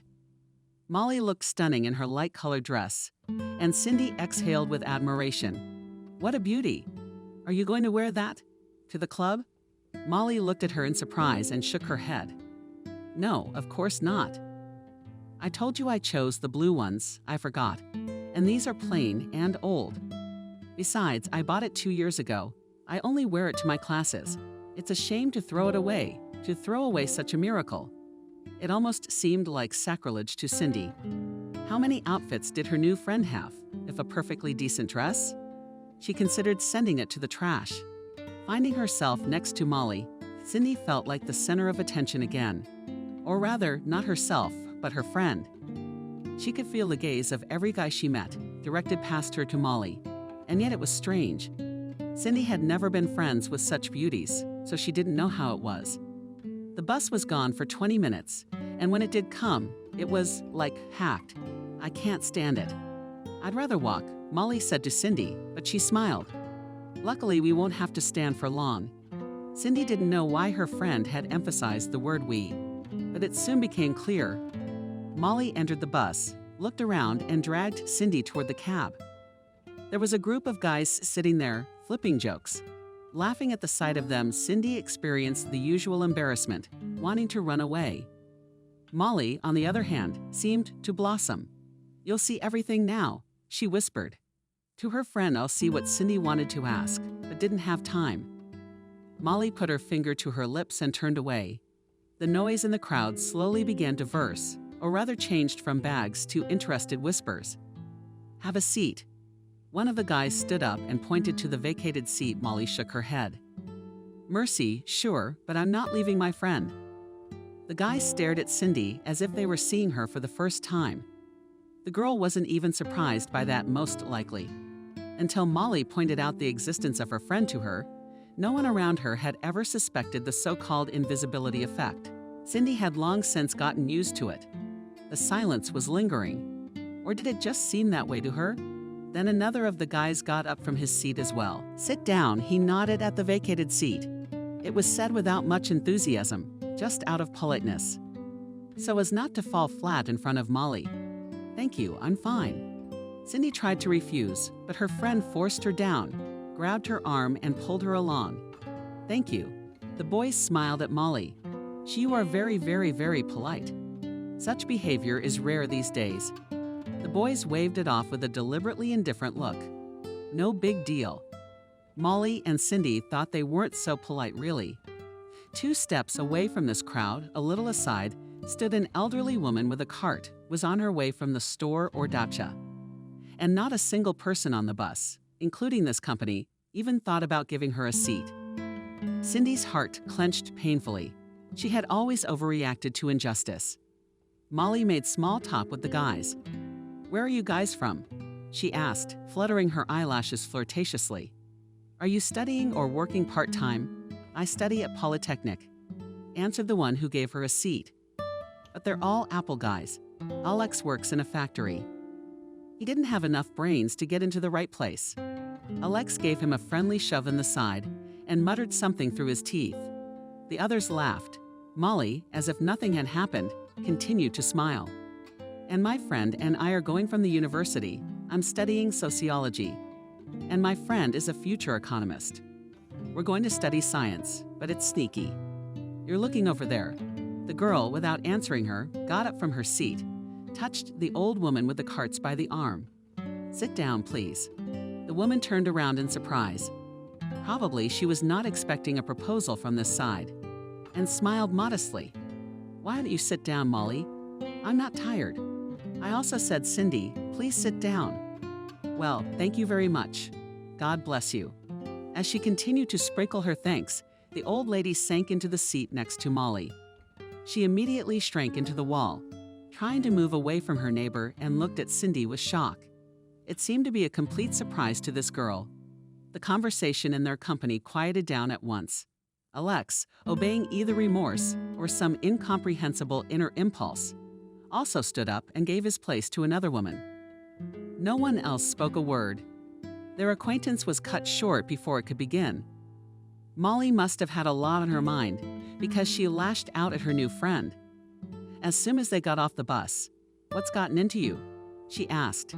"Cindy made me sit next to that old woman." "For half an hour. What did she do to bother you?" Cindy asked in surprise. She seemed like a very nice woman, Molly. Nice. She smelled so much like Corvalol that I was probably deaf now too. I'd had enough of that scent in my grandmother's lifetime. But I couldn't sit with her standing there with those bags, could I? Cindy said shyly. "You saw how old she was. It must be hard to spend so much time on your feet. We get old sometime too. And I'm not sure anyone will give us a seat," Molly replied. The girls were silent, thinking about their own things. Then Molly sighed. "And it's okay to smell. I didn't even have time to ask the guy for his number. I thought he'd take the initiative, but that woman freaked everybody out. We didn't have a conversation. All my efforts were for nothing." "Did you like him?" Cindy asked. "The blonde one. I always like blondes. I'm sorry, please. I didn't realize it would come out like that." Molly waved her hand irritably. "Okay, forget it. If it's not this blonde, there will be another one. It's not like some guy from Polytechnic is the end of the world. Maybe it's for the best that we didn't meet. I'll meet someone better later. Maybe even tonight at some major's club." These thoughts must have comforted Molly, because she didn't grumble anymore. She entered her apartment and waved her friend to the right. "Don't go, that's my father's room. He doesn't like it when people poke their noses into his den, and there's nothing to see there, furniture and rags. Let's go straight to my place. I'll look for something for you." "Do you live with your father?" Cindy asked. "Yes, my mother divorced him when I was 3 and moved to a beautiful country far away. Molly explained. She found some Italian and traded me and Daddy for him." "Traitor. Well, we're used to it without her." Molly's voice was filled with resentment and annoyance. Apparently her words were a lie and she wasn't used to it at all. "And my dad left me and my mom," said Cindy. "When I was little, I hardly remember him." Sister-in-law, Molly sighed. "Well, let's forget about it. Let's find you a dress. Let's have fun." Molly's room impressed Cindy. The whole desk was littered with makeup, jars, and boxes. There was only a little space for textbooks on the very edge. On the wall hung the picture of movie hotties. But the main place in the room was occupied by a huge closet old, but inspire the guest involuntary respect. Molly swung open its door and wondered, "What kind of dress will we choose for you, Green under the color of your eyes or classic?" "A little black dress. I have gray eyes," Cindy noted. "My dress will make anyone's eyes green." "You bet," her friend assured her, meant to put on makeup for a club. She usually just did her eyeliner and left it at that. She decided to limit herself, and now Molly didn't have to talk her into it. She turned on some show on the computer and good. She sat in front of the mirror for an hour and a half, picking up the look, as she put it. Cindy watched her furtively and realized that such a thing was incomprehensible to her. It was as if Molly were a prisoner of a different mold. Unremarkable in her studies and a star in everything from her looks to her relationships, Cindy didn't know herself, whether she would want to trade places with her or not. This world of carefree fun and glitz both attracted and repelled her when it was about 7 o'clock, and the plot of the stupid show had turned into a mess in Cindy's head. Molly rose from her seat and clapped her hands together. Ready to have fun, Cindy's friend was totally confused and didn't know what she wanted anymore. Next to brightly made up, perky, and petty, she felt like a pale moth once again. No dress helped. I guess someone like Molly could only be born. Cindy decided sadly to herself, no matter how much you adorn yourself on the outside, when you're boring, it doesn't make things better on the inside. The nightclub with music and plenty of people made an overwhelming impression on the girl. She felt like a child entering the circus for the first time. She followed Molly and tried her best not to lag behind and not to get lost in the crowd, looking around and wondering how Molly had gotten here, pointed her finger forward and asked something. Cindy couldn't hear a word she said. What did she ask? I said, shall we go dancing or shall we have a drink first? Cindy shook her head confusedly. I'd rather just sit here. I'll see what's going on first, and all the dancing. See you soon. Molly is radiant and beautiful. Walked on, and Cindy gave her a wistful look. She was already regretting not going to stay with her. Alone in a place like this was too much for Cindy, but she couldn't dance. She couldn't do it right away. By some miracle, she found a free table and sat down at it, not knowing what to do next. The music rumbled in her ears and urged her to move not toward the dance floor, but toward the exit. Why? I just came here. The girl thought in her heart. Couldn't I just sit at home and watch a movie or study for a seminar? Cindy wanted to turn invisible, so that no one would see her. Unfortunately, it turned out the other way around. It's free here. Cindy flinched when she heard that voice behind her. A skinny brunette looked to be the same age as her or slightly older. Bored looking at her and seemingly swaying slightly drunk. Frightened, the girl thought. Drunk people instilled an unreported fear in her. You never know what to expect from them. With a loose nod, Cindy nodded. I'm leaving now. Come on, sit there, the stranger waved his hand. I'm not going to hit on you. I promise this statement simultaneously calmed and insulted Cindy. It turned out she wasn't the kind of girl to hit on.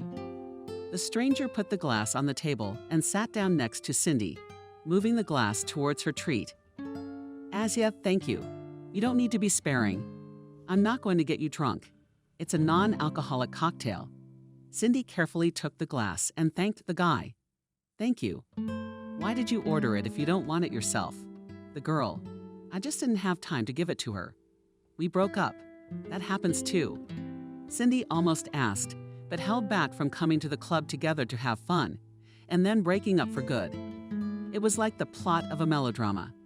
Having read romance stories, Cindy felt sorry for the guy. I sympathize, she said. It must have been unexpected. Something like that happened to me too. Cindy thought back again to the long-ago story with Nick. If she didn't admit that it had happened years ago, she could consider herself a tragic heroine too. The conniving passerby had tricked her and been had. Maybe the guy who was in jail. Now the same thing happened right next to her. Kevin out of the blue, said the stranger. Cindy replied the girl. Nothing. If I tell you everything, asked the boy. I'd like to share it with someone. Sure, agreed Cindy. I don't know if I can help, but I'll do what I can. The boy's look, like that of an abandoned puppy, touched Cindy. She didn't seem to be drinking, but she felt a little dizzy. There's not much to tell, Kevin said. We dated for almost a year, and now all of a sudden she's decided she's not happy with my status? Cindy asked. Status in society, Kevin deciphered. I work as a courier, and she wants an oligarch and not soft cocktails, but wine from France. Cindy, dumbfounded, shook her head. She was far from wealthy herself, so she sincerely sympathized with the guy. How can you mix love and money? With indignation, thought the girl. And such relationships people call romance. Perhaps it is even better. That you have broken up, said Cindy. You think, surely, if that girl hadn't betrayed you now, she would have done it later. And then it probably would have hurt even more. You'd be too used to each other. I hadn't thought of that, Kevin said thoughtfully. I guess you're right. At least someone understood me, right? Because my friend, for example, said that I should get a prestigious job so that next time I could find a cooler girl and rub my ex's nose in it. That's stupid, Cindy said. You can try to buy love with money, but will what you buy really be love? Kevin cast her a surprised look and shook his head. Are you a philosopher? Cindy was embarrassed and took a sip from her glass. The cocktail turned out to be delicious. Cherry with lemon, flavored and very cold. I need a drink too, Kevin said. Drown my sorrow in alcohol. Tomorrow I'll think about what to do next. In the meantime, there's no need to drown any sorrow. With a sudden panic in her voice, Cindy said, You don't have to change jobs to drown yourself. You can't drink either, Kevin muttered. What do you want me to do? Cindy shrugged her shoulders in embarrassment. Who should I ask? She wasn't a psychologist, a relationship expert. Cindy herself wasn't getting anywhere in her personal life. Who would give her advice? Kevin suddenly snapped his fingers, came up with an idea. Let's get out of here. Where to? Anywhere. We'll walk around for a while, get some air. Tell me what mysterious stranger I met on my way, mysterious stranger. A little stammering, interrogated Cindy, and looked around as if she expected to see someone else. I'm talking about you. Fool. Kevin laughed, and seeing that she was still hesitating, added, I told you I wouldn't bother you, remember? But I didn't come here alone, I can't. Cindy tried to look among the dancing people. Molly, but the best thing would be to ask her friend for advice, because more experienced and skillful in such matters would surely tell Cindy how to act. The girl was both afraid to go with Kevin and something that caused her to follow him with sympathy. A kinship of lonely and unhappy souls or something more. Finally, Cindy saw Molly, but she was in the epicenter of the music, and the festivities picked up. And among the club guests, some blonde guy, and danced with him. Even more beautiful and bright than usual, Molly forgot about her friend. At this point, she was clearly not ready to give advice to anyone. Cindy had only herself to rely on. What's your answer? Kevin asked. I only need to ask my friend for an excuse, she replied. Molly and I are here together. Kevin laughed. That's right. Girlfriend or strict mommy? Cindy smiled embarrassedly. That's right. Okay, she doesn't seem to have time for me right now. I'll send her a text now and we can go. Cindy typed a message to her friend, apologizing for her escape and promising to explain everything later. Something told her that she wouldn't see Molly and Cindy before midnight. They went outside and Kevin asked what the ladies' preferences would be. Where shall we go? Cindy didn't have any preferences and she shrugged. I don't know. We could go to the waterfront, sit on a bench. It's cold, Kevin objected. And it's starting to rain. As if to confirm his words, a drop fell on us. Kevin smiled and said, There's a pizzeria nearby. Let's sit there. It's warm, dry, and quiet there. Not like that diner we just left. Cindy was a little relieved, contrary to Kevin's assurances that he wouldn't molest her. There was still some suspicion in her heart, and hitting on anyone in the pizzeria would probably be uncomfortable. Despite the late hour, the pizzeria was crowded. Cindy finally relaxed, feeling like she was in her own element. Not in the student cafeteria, of course, but in a similar place. But then she tensed up again. She didn't belong here this evening. The girl's beautiful dress stood out from the local fashions and t-shirts. Cindy was peered at with interest, as if she were an alien. Uncomfortable. Everyone's staring. Cindy whispered to her companion. He waved his hand nonchalantly. Let them think we've run away from the wedding. They took a table in the far corner. Kevin ordered and looked at Cindy. So tell me who you are, where you're from. How did you get into this party? Somehow it seems to me that you don't go to these events very often, and you don't get excited about them.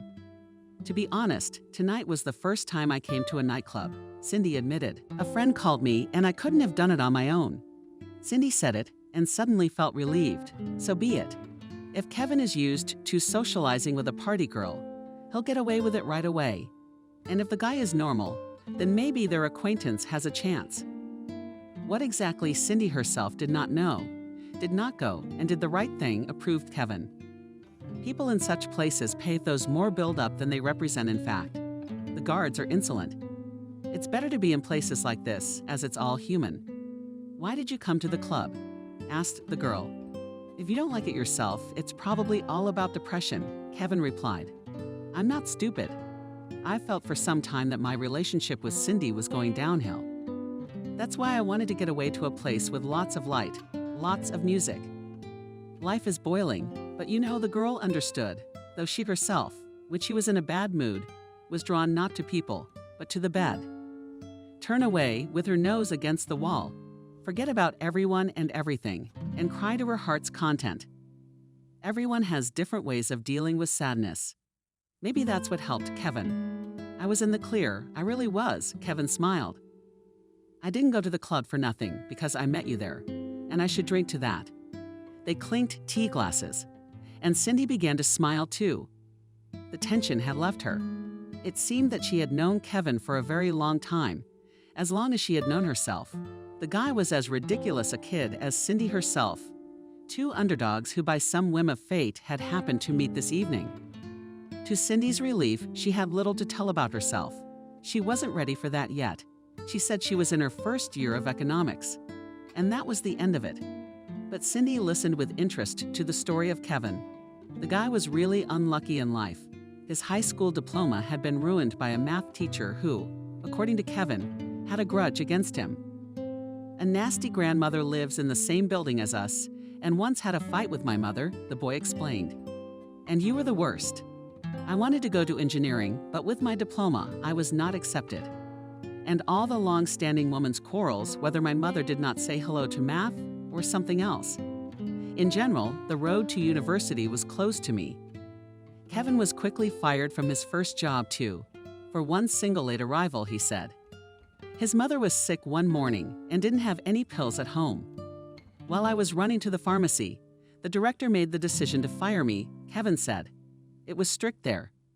Now the guy worked as a courier, but did not intend to do this for the rest of his life. Maybe grow up to office plankton, and then look and get into the bosses, he joked. There are all sorts of things in life. This carefree attitude to his own failures and bought Cindy. She herself could not do that and looked at Kevin from available on the hardships of life almost with admiration.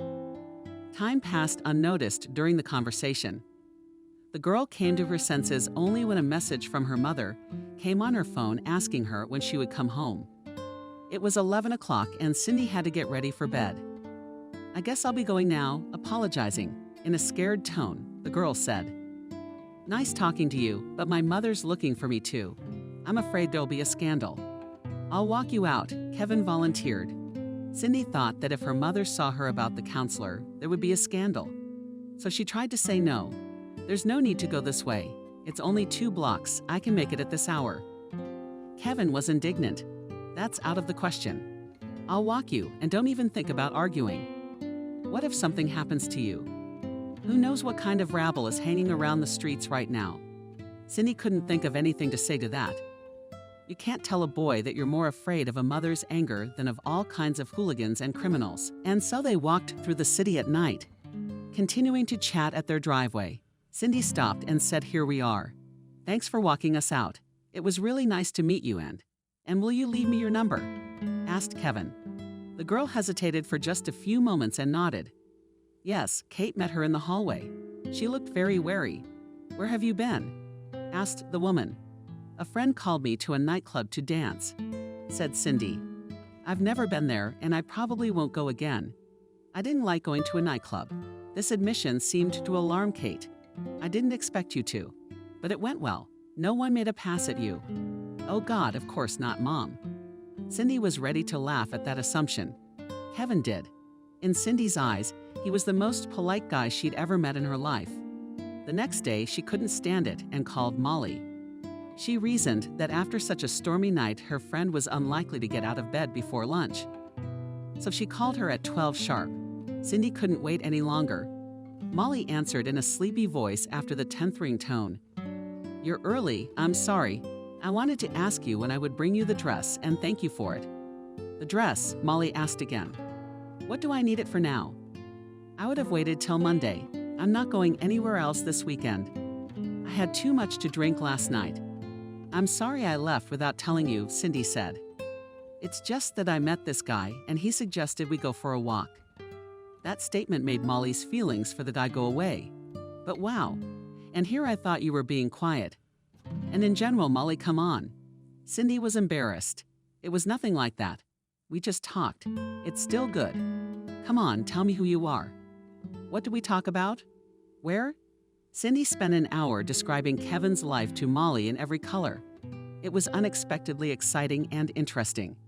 Although Cindy had never approved of women's gossip, at the end of her story, Molly said thoughtfully, "You know, I don't think the groom is very promising," she said.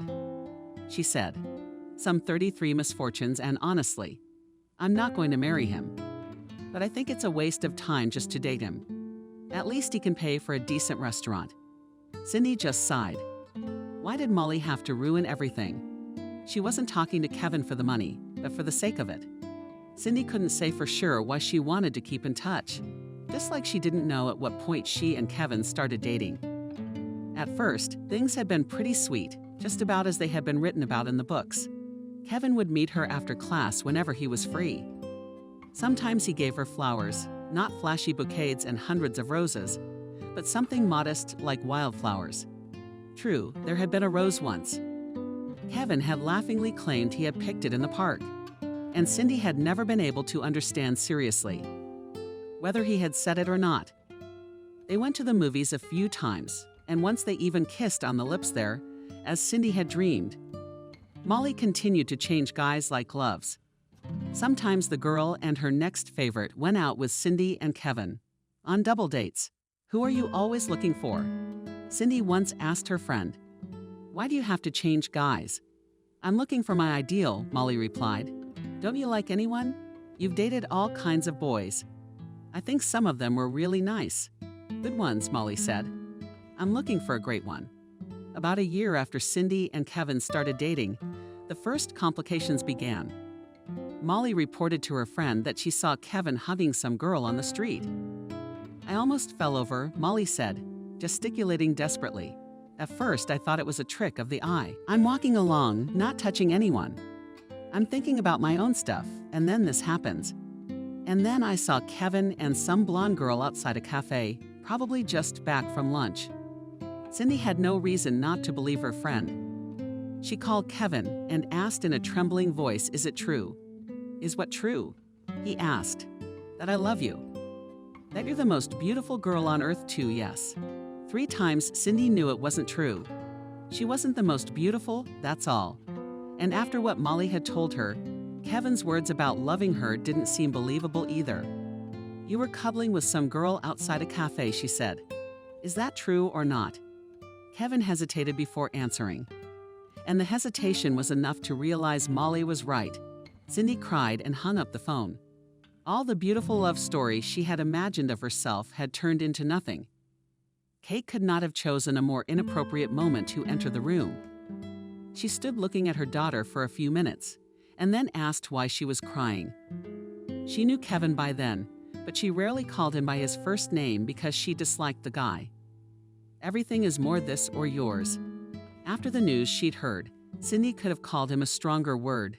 Just wasn't used to swearing. Yes, she said. What did you do? Same old thing, the mother asked briefly. She didn't say anything, but to admit to cheating on Kevin was to confirm her mother's beliefs, and she didn't want to do that. Cindy had only argued with her, defending Kevin. He's not worth crying over, Kate said. She didn't wait for an answer. If he loved you, he wouldn't have made you cry. Kevin called Cindy again that day and kept trying again the following days. Cindy didn't know where to put herself. It was summer, vacation time. She was used to going out with Kevin, and now he was gone, or rather, he wasn't there for her. Molly was also busy, going out with her boyfriend to keep herself busy and distracted. Cindy started to visit the shelter for homeless animals. She asked to volunteer there and went twice a week. She helped clean the cages. It was an activity that, in a strange way, calmed her down, Nancy's girlfriend. A few years older than her, she also worked there and accepted Cindy as her own. I understand you very much, she said, when Cindy shared her problems with her. I started coming here just as you did, to get away from myself. Cindy looked at her questioningly. I don't know if it's polite to start asking. Nancy sighed. My father died a year ago, she said. Sitting at home alone on weekends was unbearable. So I came here. I thought I'd be more useful here. And how did that make you feel better? Cindy asked hopefully. Yeah, when every day you see people who are worse off than you are, who need your help, it takes your mind off your own problems. I've seen it. Inside the shelter, Cindy was really forgetting about Kevin. Cleaning cages, playing with the animals, learning how to give them shots. One day, walking to the shelter, Cindy came across his sick cat in the alley. The girl's heart shook with pity. Kitty, kitty, kitty, kitty, kitty called out to her, squatting down. Come to me. The cat stared incredulously. Cindy looked in her purse, but there was nothing edible there except a packet of dry cookies. It was impossible to tempt the cat with such a treat. "Is something wrong?"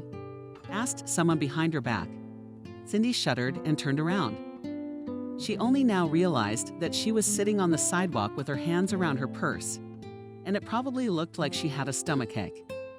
"No, I'm fine," she said. "Thank you for your concern, but I'm fine." Standing behind her back, the guy didn't look convinced. He was dressed in a strict suit and tie and looked like a bank employee. Cindy, in her old t-shirt with a cat shelter emblem and jeans with a hole in the knee, felt for the fly cover. "Really?" Hesitantly, the guy clarified. "You just have that look. I was trying to catch the cat," Cindy said. "There he is in the bushes." The girl pointed her finger at the greenery. Nothing could be seen there, only heard rustling. "We've got to swing it up." Feeling more and more foolish, Cindy said, "Only there's nothing to do." The girl expected the guy to laugh at her. He'd look at her like she was stupid. Ask her if she had nothing better to do, or something like that. Instead, he looked in his briefcase. "I have a hamburger with me," the young man said. "If you take the dinner out of it, I think it'll do." Cindy couldn't believe her eyes. Watched him pull out a paper bag and hold it out to her. "Thank you," she nodded. "What about you? This must be your lunch.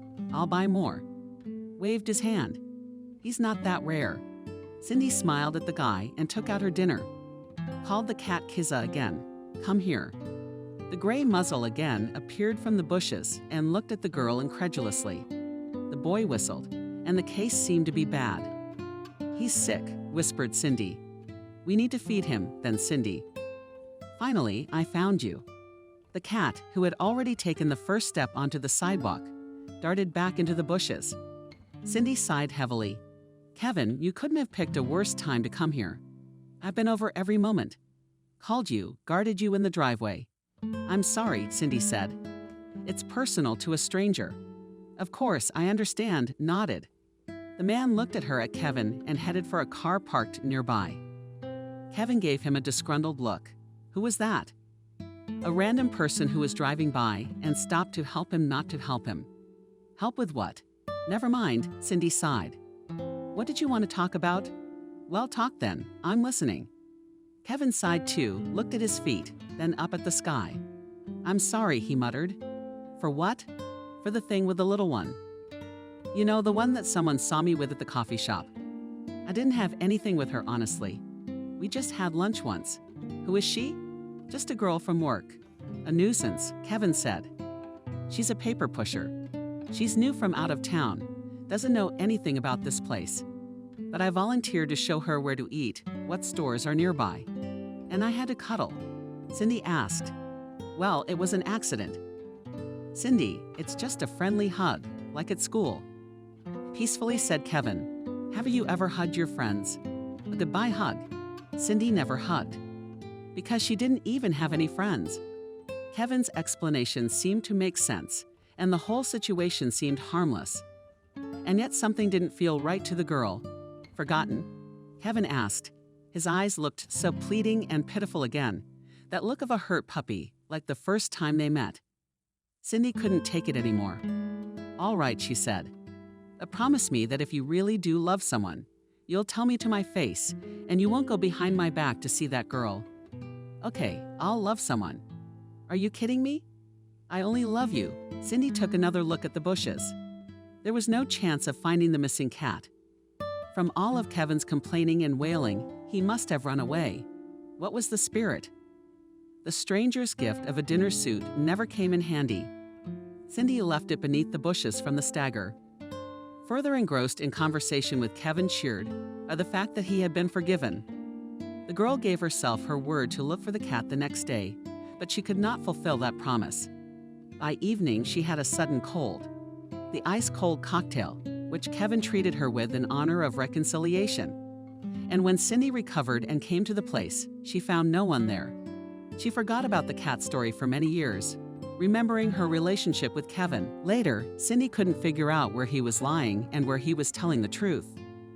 Guy was often fired from his job, but every time he had an explanation for why it happened. And Kevin found a new place pretty quickly. True, these places were not serious.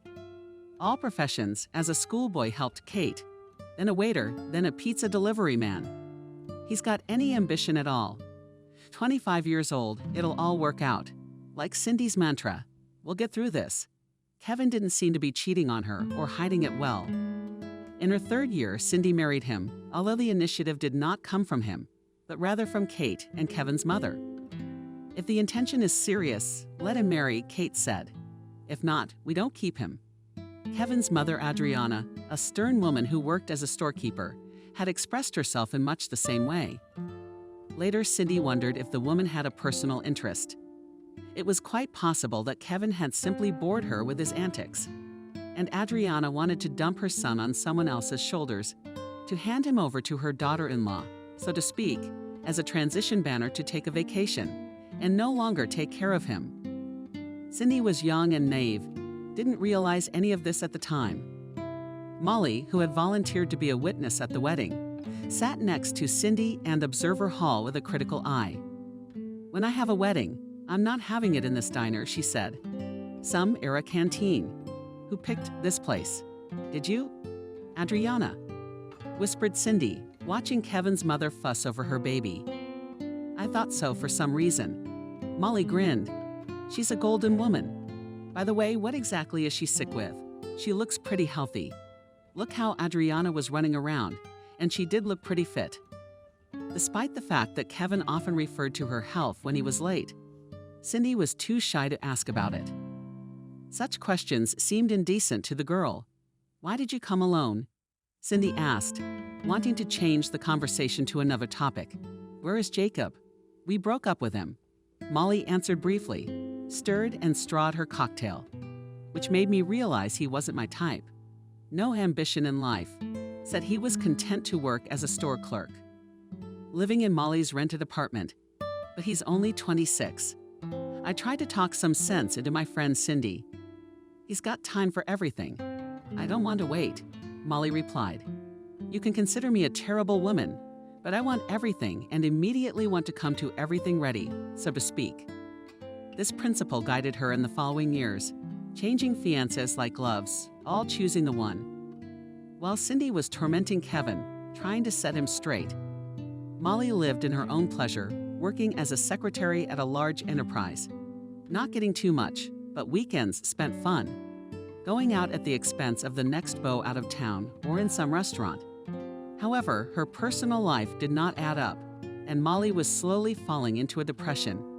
"Do you even have a Kevin?" she said to Cindy during one of their rare meetings. "I don't." Cindy looked at her friend carefully. She was young, radiant, but unhappy, as if all the joys of life had long since bored her. She had been left behind. "It looks like I'm going to live a lonely old age with a bunch of cats and a social worker once a week," Molly sighed. "What social worker? You're only 25 and you're already past your prime. You're just counting your sores and envying the young college girls who twirl their tails left and right." "Molly, can I ask you a question?" Cindy asked. "No offense, please. It looks like it's going to be a scary question." Molly said. "Well, go ahead. Have you ever loved anyone? Any of the guys you dated? Or were they just for fun?" Molly thought deeply. She counted something on her fingers, opened her mouth to say something, closed it, and shook her head. "I didn't," Cindy asked incredulously. "Don't rash anyone at all. Salt on my wound." Molly snapped at her. "I told you I didn't. And that's all the more reason to cry and order something hot." She called the waiter over and ordered, then looked at Cindy and asked, "You mean you love your Kevin?" "Of course I do," Cindy answered without hesitation. Almost offended by such a question, Molly looked surprised and honest. "Then there is something to love him for. And why not? He's good, he's kind." Cindy did not find what to praise her husband for and asked, "Does he always love for something?" "I think so. I don't know, of course. Maybe your husband's so perfect that you can love him for nothing." "You're just moping," Cindy remarked. "You see the world in black. You know we're celebrating Kevin's birthday this Sunday. We're going to be at his mother's cottage. If you want to come over, we'll go out for a bit." Molly gave her a long look and smiled. "I will. You'll regret your invitation. Just so you know, I'll drink the most. I'll be dancing on the tables and it won't work." Cindy laughed. "That cottage is more years old than both of us put together. They're barely standing anyway. They'll fall over from all the plates." "Not like you're dancing." "You mean I'm heavy?" The friends chatted for a while and then drifted apart. Cindy didn't know that Molly's words of regret would be prophetic. Not in the sense that her friend would cause a riot at the party. Molly arrived, presented the birthday boy with an expensive watch in a beautiful box. And all evening Molly counted with him. Later, Cindy thought that it must have been at Kevin's birthday party that her husband and friend noticed each other for real, because they had known each other before, but ever so slightly, not paying much attention to each other. Now, being in a melancholy mood, Molly lowered her bar and instead of some oligarch, started hunting Kevin. And he didn't need much. The smile of a random beauty was enough to turn his head. "Your friend better," those words kept echoing in Cindy's ears as she ran from the house where she caught Molly and her husband kissing. Better she knew it. But was it more honest? Cindy regretted for the first time that she didn't know how to swear with feeling, sending all kinds of curses at Molly's head, because her friend was a real bitch. Cindy had nowhere to go but to her mother's house, where she, after a long wandering around the city, and arrived in advance imagining that she would hear something like "I told you all. Men are assholes." However, the mother said the opposite, that they had jumped Kevin. Cindy cried and threw herself into the arms of Katerina Andreevna. The latter stroked her back and muttered, "Don't cry, don't. He is not worth it. They are traitors. I believe them both." "Who? Kevin and Molly?" "I caught them together." You see, Kate's hand stroked her daughter's. Paused for a moment, then hugged Cindy tighter. "It's all right, daughter. It turns out they're punishing themselves." "What do you mean?" "That Kevin is the biggest asshole you've ever seen. And Molly's just like him. Do you think they'll live happily ever after?" Living together isn't about the holidays and fun that these two are used to. It's a lot of work, and it won't last long. From what I remember from your story, neither of them are used to working. "Mom, what about me?" Cindy asked. "What about you? I'll be better off without Kevin than I was before. You'll see. You just have to get used to it." That was easier said than done. That night, Cindy couldn't sleep for a long time, lying there with the phone in her hand, waiting. When would her husband call? Or Kevin was no longer worth calling by that word. It didn't matter. Cindy just wanted to hear his explanation, not an apology. Her intuition told her that Kevin wouldn't stoop to that maybe her husband would admit he'd made a mistake. I mean, anything can go wrong in life, and Kevin seemed to do it every step of the way.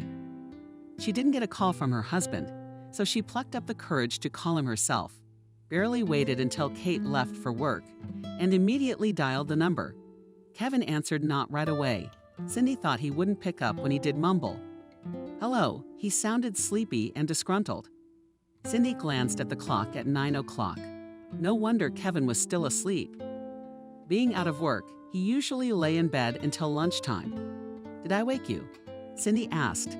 Without waiting for an answer, she continued, "I'm sorry, I just thought we should talk about yesterday." Kevin was silent for a moment and mumbled, "Ah, it's you. Who did you expect to hear from?" Cindy asked.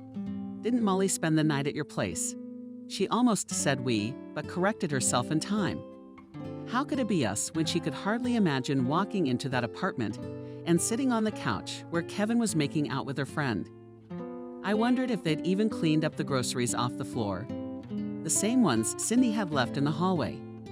The thought was rather untimely, but for some reason it interested the girl. Perhaps it was the habit of saving money. It was a shame that the effort and money had been wasted, but it was a greater shame if Molly had eaten it all. So I'd rather let the shopping go moldy. "Whatever, Molly's going to get her stuff," Kevin replied. "For her stuff means she's going to get her stuff." Cindy couldn't finish the sentence. "Yes, she's moving in here. You left anyway." Cindy didn't understand. Did she hear relief in her husband's voice or not? Maybe he planned this whole thing a long time ago. Maybe Kevin just wishes she would disappear from his life. "Why did you do that to me?" Cindy asked. "You could have honestly said what? That you're the most boring. girl I've ever met in my life?" asked Kevin. "That would be rude." "Well, it wasn't even rude what you ended up doing," Cindy said and hung up. Her heart was pounding like crazy. For the first time in her life, she felt angry at her husband, or should I have said ex-husband. The next week, they filed for divorce. They'd acted without collusion. There was no disagreement about it. Cindy's weekends became empty and boring. Isn't it true that Kevin had been fun the last few years? He'd spent more and more time on the computer, playing with drawn monsters. But now Cindy was left alone with Kate and her crude consolations about how men were a pain in the ass. Didn't help much. The girl had listened to them, and as a child, Cindy began to visit the animal shelter again to occupy her time. Nancy, seeing her for the first time after a long absence, was very pleased. "What people?" She smiled. "I had almost forgotten what you looked like." However, when she saw that Cindy was in no mood for fun, she got serious. "Something's happened. I remember the last time you came to see us, you were in trouble in your personal life. I'm afraid to ask if it's happening again." Cindy nodded. "It's pretty much the same as last time," she said. The only difference was that last time Kevin had just hugged some girl on the street. And now he's gone a lot further in expressing his feelings, if you know what I mean. Nancy frowned indignantly. "What a bastard. And I caught him with my best friend," Cindy added. Molly's betrayal hurt her even more than her husband's infidelity. Cindy naively thought their friendship was something that would last a lifetime. As they say, ice and fire came together, but it turned out that she was for her friend something like a maid of honor, a girl against which to emphasize her beauty, and which is suitable to use her as a vest in those rare cases when you need to cry. "Well, if you want to forget about your grief, I think you've come to the right place," Nancy said, "because we're surrounded by a lot of animals here who have had it even worse than you have. There's a donut, for example. Let's get to know him. His owner died and the relatives only wanted an apartment, as is usually the case. As a result, the donut ended up on the street in 20-degree cold, and is still struggling with the consequences of that cold. And here we have Kelly." Cindy has been following Nancy around, petting the cats and really forgetting about her troubles. On weekdays, she was distracted by work, on weekends by the shelter. And still Cindy, who hadn't been able to work out how she felt about her ex-husband, frequently visited Kevin's social networking page, followed his life like some kind of detective story. "What are you watching?" Nancy asked once again when she caught the girl with her phone. "Some kind of show." She looked curiously over the shoulder of her partner. Cindy tried to close the page, but did not manage to do so. Pictures of Kevin cradling him languidly. A smiling Molly remained on the screen. "Yes," she muttered embarrassedly. "A series about an ex-husband's life. I'm doing something stupid." "Yeah," Nancy shrugged. "I don't even know, looking at it, why you'd want to do that. And that's what I don't know." Cindy sighed. "I guess I just want to know how he's doing, what he's doing. But why? Wouldn't it be better to put him out of my mind? I know in my head it would be better, but I can't help it." "I don't think it's right," Nancy said. "I would if I were you." "What am I saying?" "It's easier to advise than to live it yourself. In short, I'd take care of myself and show that bastard." "What girl did he lose?" "I don't know anything for Kevin," Cindy said bitterly. "Look at my ex-girlfriend. That picture, how can I compete with her? That one." Nancy threw Molly a dismissive glance. "Either you and your ex are blind, or I don't know what else to say. It's just a regular broadside scuffle. Some cheap girl with a ton of makeup on her face. You say you're the same age as her, but you can't tell from the picture. I think she's about 10 years older than the life she's lived. You can't tell. That's another question. Which one of us she used more?" Cindy said. Molly always seemed perfect for her. It was impossible to get rid of that belief so easily. Nancy took the phone from her hands and started to look at what Kevin had written when he whistled the corner. He had found a new job after all, looking at a company that made parts for machine tools. Wow, I wonder what he does there. Probably drives letters to the post office no other way. Cindy looked at the entry without much interest, underneath which was another picture of her ex-husband. The picture showed Kevin posing against the backdrop of a large, gleaming building. The caption under the photo read, "Moving on to a new horizon." This post was already about a month old, and Cindy had managed to lose interest in it. "How trivial is that, Nancy?" Then looked at Cindy with sparkling eyes and said, "You should work there too."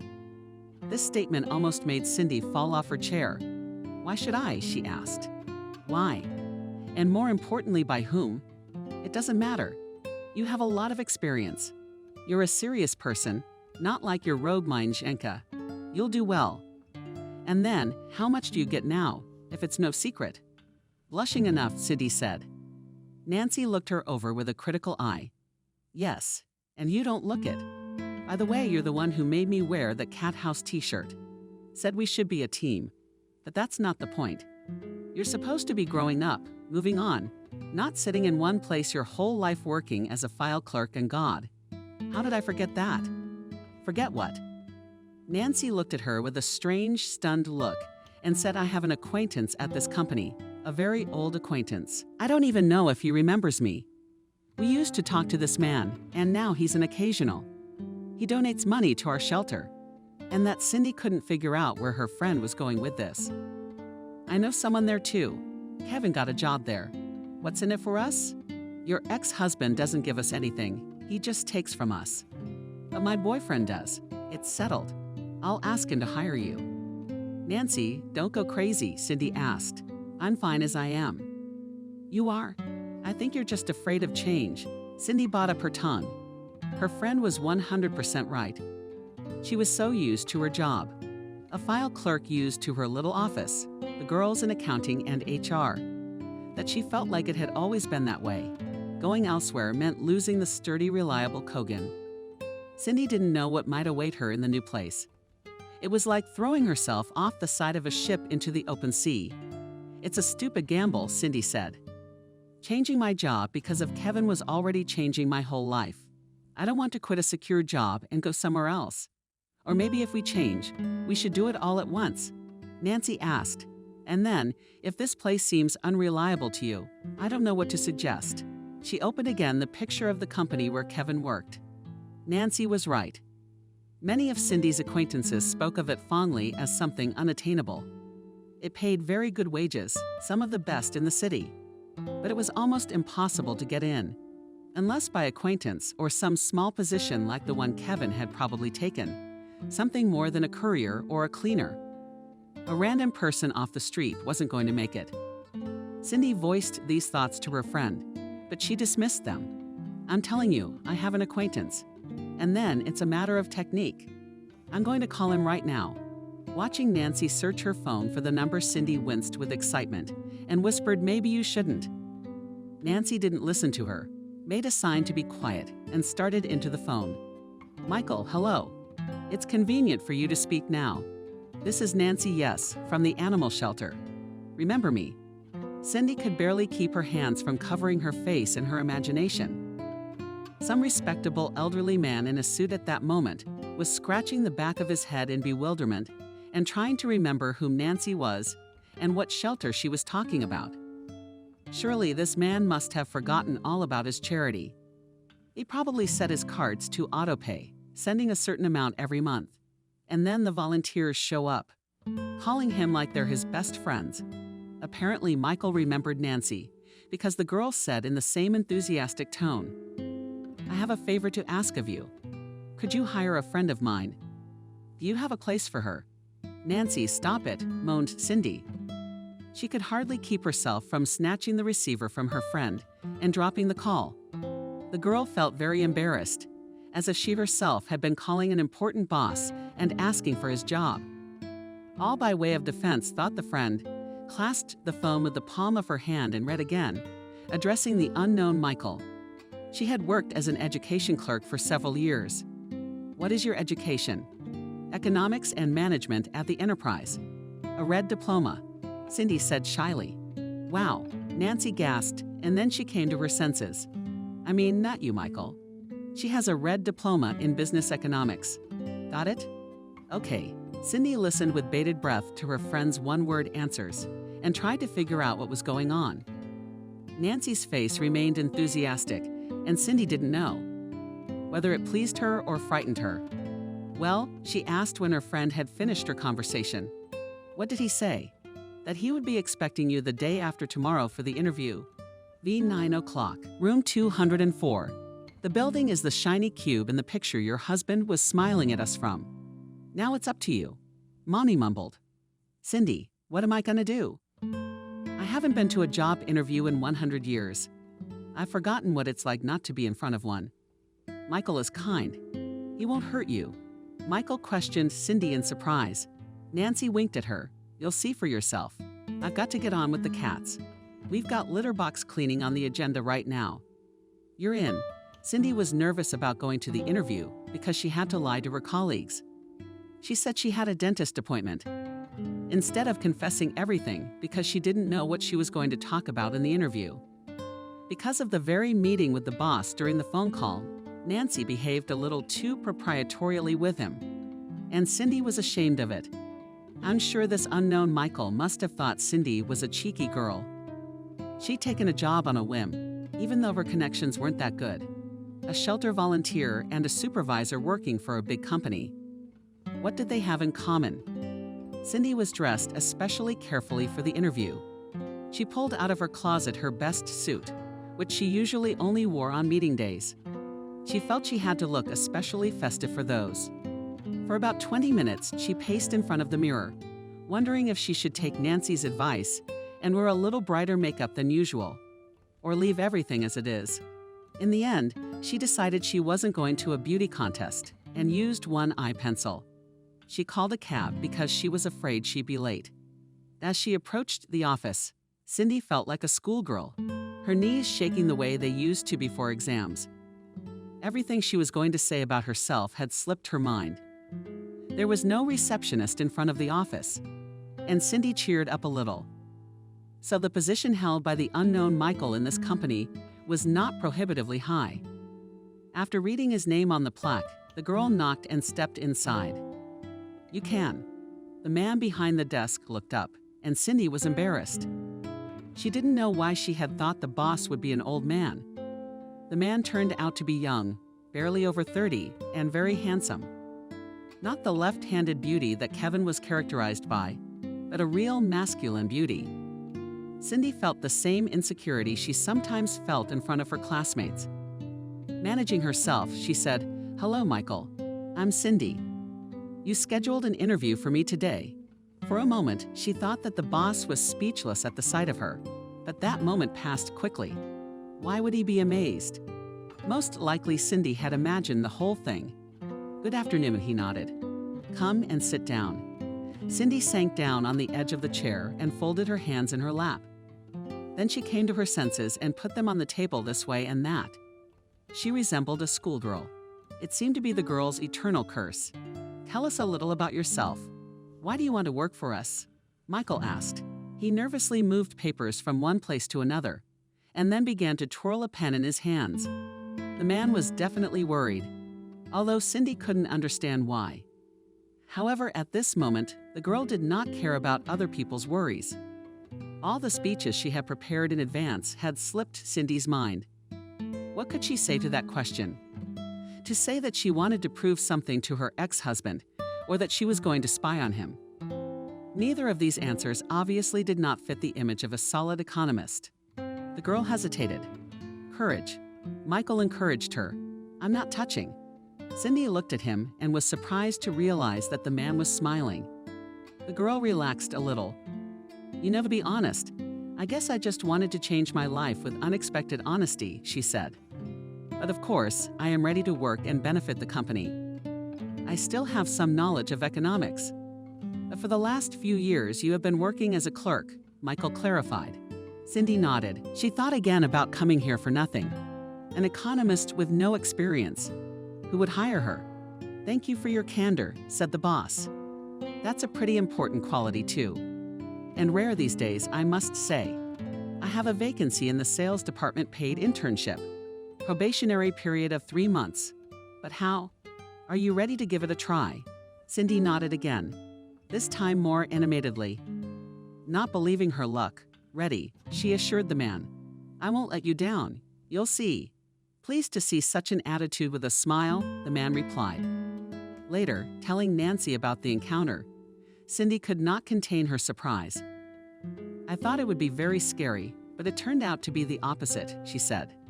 "And then Michael turned out to be a very nice man. He asked me a little about my previous experience, what I expected from the new position, and then joked that I was the only thing missing in his department." "Why the joke?" Nancy asked. Maybe he was being completely sincere. "Come on, Nancy, what does he need me for? I'm surprised they hired me in this place.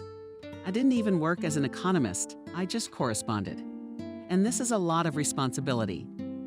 Cindy is so boring. It's all about professional qualities. Maybe Michael was looking for someone like you. Cindy only waved her away. The girl was worried about more important problems, such as how to inform her former place that she was going to quit, especially to tell Sophia, with whom Cindy had established a rather warm relationship. To her surprise, the personnel officers took the news of the girl's dismissal almost with joy. "Well done, Cindy." Sophia smiled. "Way to go. To be honest, I was afraid that you would stay here forever. You'll sit here till you're old, like Zubova from accounting. Do I bore you so much?" Embarrassed Cindy? Not at all. You used to be interesting to talk to at lunch, even though we dined together. We don't dine together very often. It's just that I think you deserve something more than a day's worth of paperwork and a big paycheck. Sophia, I have enough money, but I don't need it. Right? In short, I wish you good luck in your new position. But I'm going to have a problem now. I have to find a new student who's willing to work for that little bit of money. Although I'll tell you a secret, I'm thinking of leaving here myself. The place will be empty without you, Sophia. It already is, Cindy. From the moment you decided to leave, the first month in the new place was a blur. There was so much to memorize and learn that Cindy hardly noticed what day was on the calendar. The girls' coworkers were about her age or just over 30, and Cindy easily found a common language with them. The boss also gave the impression of a pleasant person, even more than pleasant. The sales department, in which Cindy found herself, turned out to be one close-knit team, almost a family. But the girl did not immediately get used to it. When one of Kathy's employees called her boss Mike, Cindy was amazed. "Michael," hesitantly, she asked. "You mean Michael? Who else?" Her interlocutor was surprised. "Drop his patronymic. They only call him Michael at important meetings." "We're Michael. I called him by his first name. Don't address him like that, though he probably won't take offense. He'll just laugh. I'm telling you, he's his own guy, the boss, and really behaved with them as equals, and did not raise his voice. If he pointed out a mistake to someone, he did it in a stern but calm tone." Little by little, having freed herself, Cindy stopped tensing up when she met him, and felt some inexplicable trust in Michael. The main thing, perhaps, was that it was not her looks that mattered to him, but her business qualities. Cindy was surprised to realize that she still had her university knowledge in her head, and that she was doing her job quite well. "How are you still alive here?" Michael asked sympathetically, when Cindy looked up from her paperwork and looked down at the report. "I can manage, but it has been more difficult," she admitted. "For example, when at my previous place of work, I was asked to help with the vacation schedule for the department, and everyone argued with each other. I could not reconcile them. Are you implying that your former colleagues were worse than the partners, who calculate every letter in the contract and pick on all the points?" Michael grinned.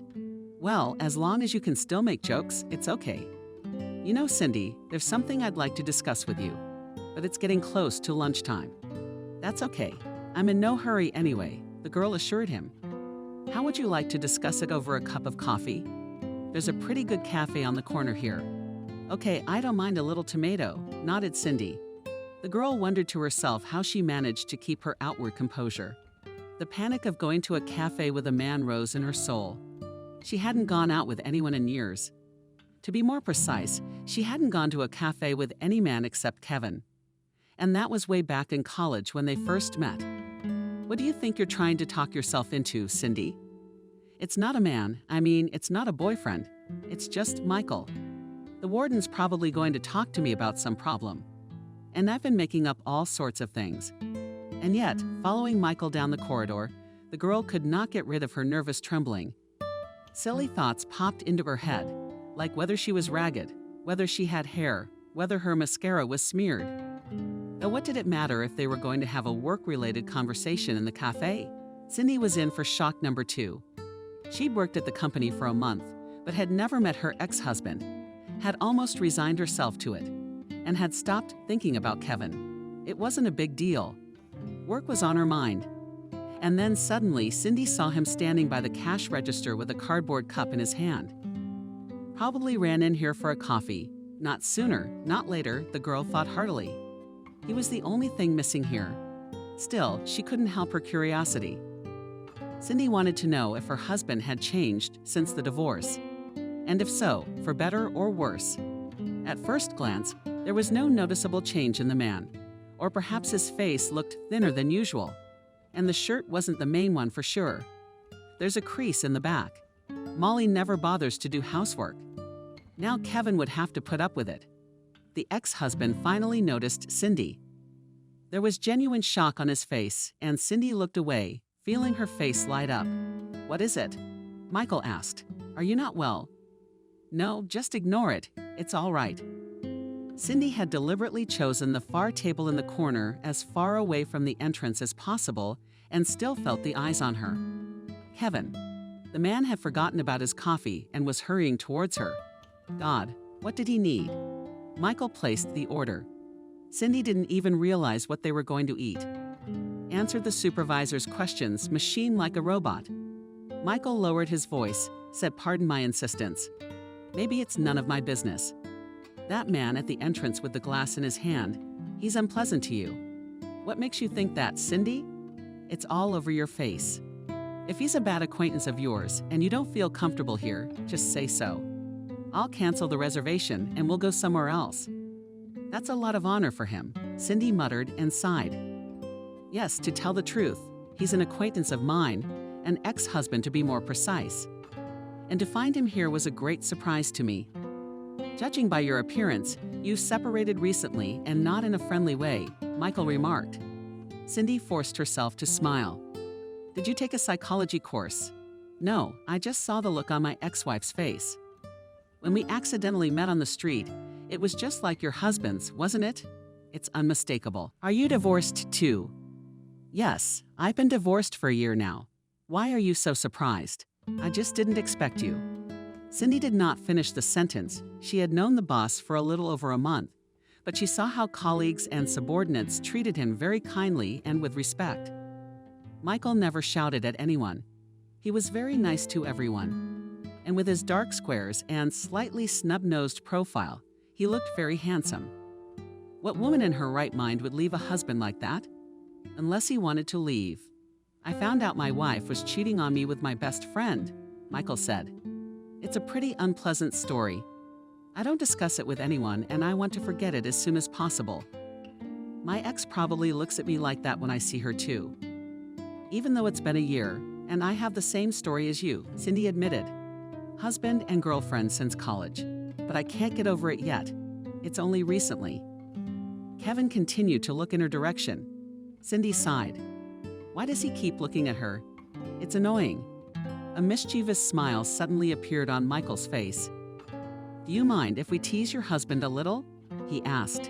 What do you mean? Michael took her hand instead of answering. Cindy wanted to pull away, but something stopped her. Probably the amused expression in Michael's eyes too. He was acting like a boy. Can you imagine what it would be like for your husband to see that you didn't care enough about him? Showing up at the cafe with someone else? He asked. No. Then count the seconds. Let's see how many seconds it takes for him to disappear from here or come to me to confront me. Though I highly doubt the traitor will have the guts to do that. Cindy smiled involuntarily at him without playing along. It came out of its own accord. Then she glanced furtively at the cash register. Kevin frowned and mumbled something to the waitress and headed straight for the door. A second later, the bell jingled. At once it was easier to breathe. He's gone, Cindy said and released his hand. How fast? Michael muttered, as it seemed to the girl with disapproval. Don't tell me you wanted to sit holding hands with me forever, Cindy smiled. A waitress approached and saved her boss from having to answer. While the girl left the plates on the table, Michael was thinking about something. And when the waitress finally left, he said, "That guy looks familiar to me." "What guy?" Cindy asked. "Your husband? I've seen him somewhere before." "No wonder. He works at the same company as us. I don't know really, what does he do?" Nancy assumes he's a courier, but there's no way of knowing for sure. Well, of course, Michael slapped his forehead. "I saw him in the clerk's office for sure. He was carrying some envelopes at the time." "Wait a minute. So you knew your ex-husband worked here and decided to apply for a job here. Why?" Cindy didn't know what to say to that question. Her own ventures now, after all this time, seemed idiotic to her. "Honestly, I don't know," she admitted. "At the time I thought, when I joined you, that it would be interesting to follow Kevin's life, to see what changed in it when I left. And now I don't know why it was necessary. It was childish, like I seriously expected him to cry and tear his hair out without me. Yeah, he's with Molly, and they'd probably have the best life." Michael didn't say anything for a long time, and the girl even felt that he was offended about something, wanting to turn the conversation to something else. Cindy asked, "Did you want to tell me something important?" Michael asked. He seemed to be thinking somewhere far away from here. "I mean about the job." "Oh yes, the job." Michael remembered his duties and became confident and calm again. "I'm going on a business trip to New York in 2 weeks, and I'd like you to come with me to negotiate with those big shots." "I can't believe my ears," Cindy asked, a bit loud for a firm that almost declared bankruptcy a year ago. "But with them, Michael, don't." "But here you are calling me by my middle name again, Cindy." "Don't." This time the smile of the boss did not work on the girl. She was just terrified of the prospect of going to some kind of negotiations and hit in the mud in front of. Well, not in front of the world, but in front of her own department. "Michael, I'm serious." "Why me?" "I have almost no experience. I'll blow your case." "You'll see, take Kathy or James. They'll do a much better job. Kathy will be on vacation this time. She's been planning her trip almost a year in advance. We'll let her rest. And James, let's just say his fighting skills aren't really needed this time. I can handle myself, but I could really use an outside perspective. You can think of it as a secretarial assignment if you like." "You will?" "Keep an eye on the paperwork, keep an eye on things, take notes, that sort of thing." Cindy's a little relieved. She could really handle it all. "All right, I'll go with you," she said. "Really, it's all so sudden. And in life, my dear Cindy, everything happens unexpectedly," her boss replied. "When, unfortunately, and when fortunately. One thing at a time." That same evening, Cindy could not resist telling Nancy what had happened over the phone without seeing her friend. But from her voice, she could imagine how delighted she was. She was. "He was holding your hand. Wow, Nancy, that's all you care about. I met Kevin. What's the big deal? Kevin is so last century. It's long past time to let it go and call it a day. You two broke up. Enough. If Kevin is the past, then Michael is the future." Cindy asked skeptically. "That's up to you. Depends on how you behave." "You got it, Nancy. He was just playing along. And you played along. See if it works out. Nancy, you can't be serious. A man like Michael wouldn't look at me for the life of him." "Well, according to your story, not only did he look at me, but he asked me to the restaurant and even held my hand." Cindy was silent. She still could not realize what had happened. On the one hand, it seemed that the boss was really playing with her. On the other, when she remembered the look in his eyes, it all seemed remarkably serious. As if they really were a couple, as if the warden had something for her. "All right, that's enough," Nancy said. "Tell me, do you only like him as a man?" "Yes, of course, not as a man, but as a potential fiancé." "You're silly, Nancy, that's silly. If you don't say no, the answer is yes. Tomorrow is Saturday, you have the day off. I'll be at your house at 1 o'clock. Wait, Nancy kept her threat and came to her, not alone, but with a whole collection of jars and vials. "We'll fix you up," she declared. "If you and Mike are going to play at being a couple, you have to live up to it. Nancy, I've told you 100 times, I didn't mean it. It's a joke, and it was a one-time thing. What if it happens again? Kevin's still out there, isn't he? Mike will take your hand, And then Nancy will look at her friend's nails and wrinkle her nose in agony. Cindy wears the manicure? I've never gotten one. Just nails underneath and that's it. I'm gonna take you seriously. I'm gonna make you look beautiful. You'll see, Nancy promised. You're pretty as you are, but soon Kevin will just fall over the next time he sees you. It was impossible to change Nancy's mind when things got into her head. Cindy had to suck it up and sit down at the table.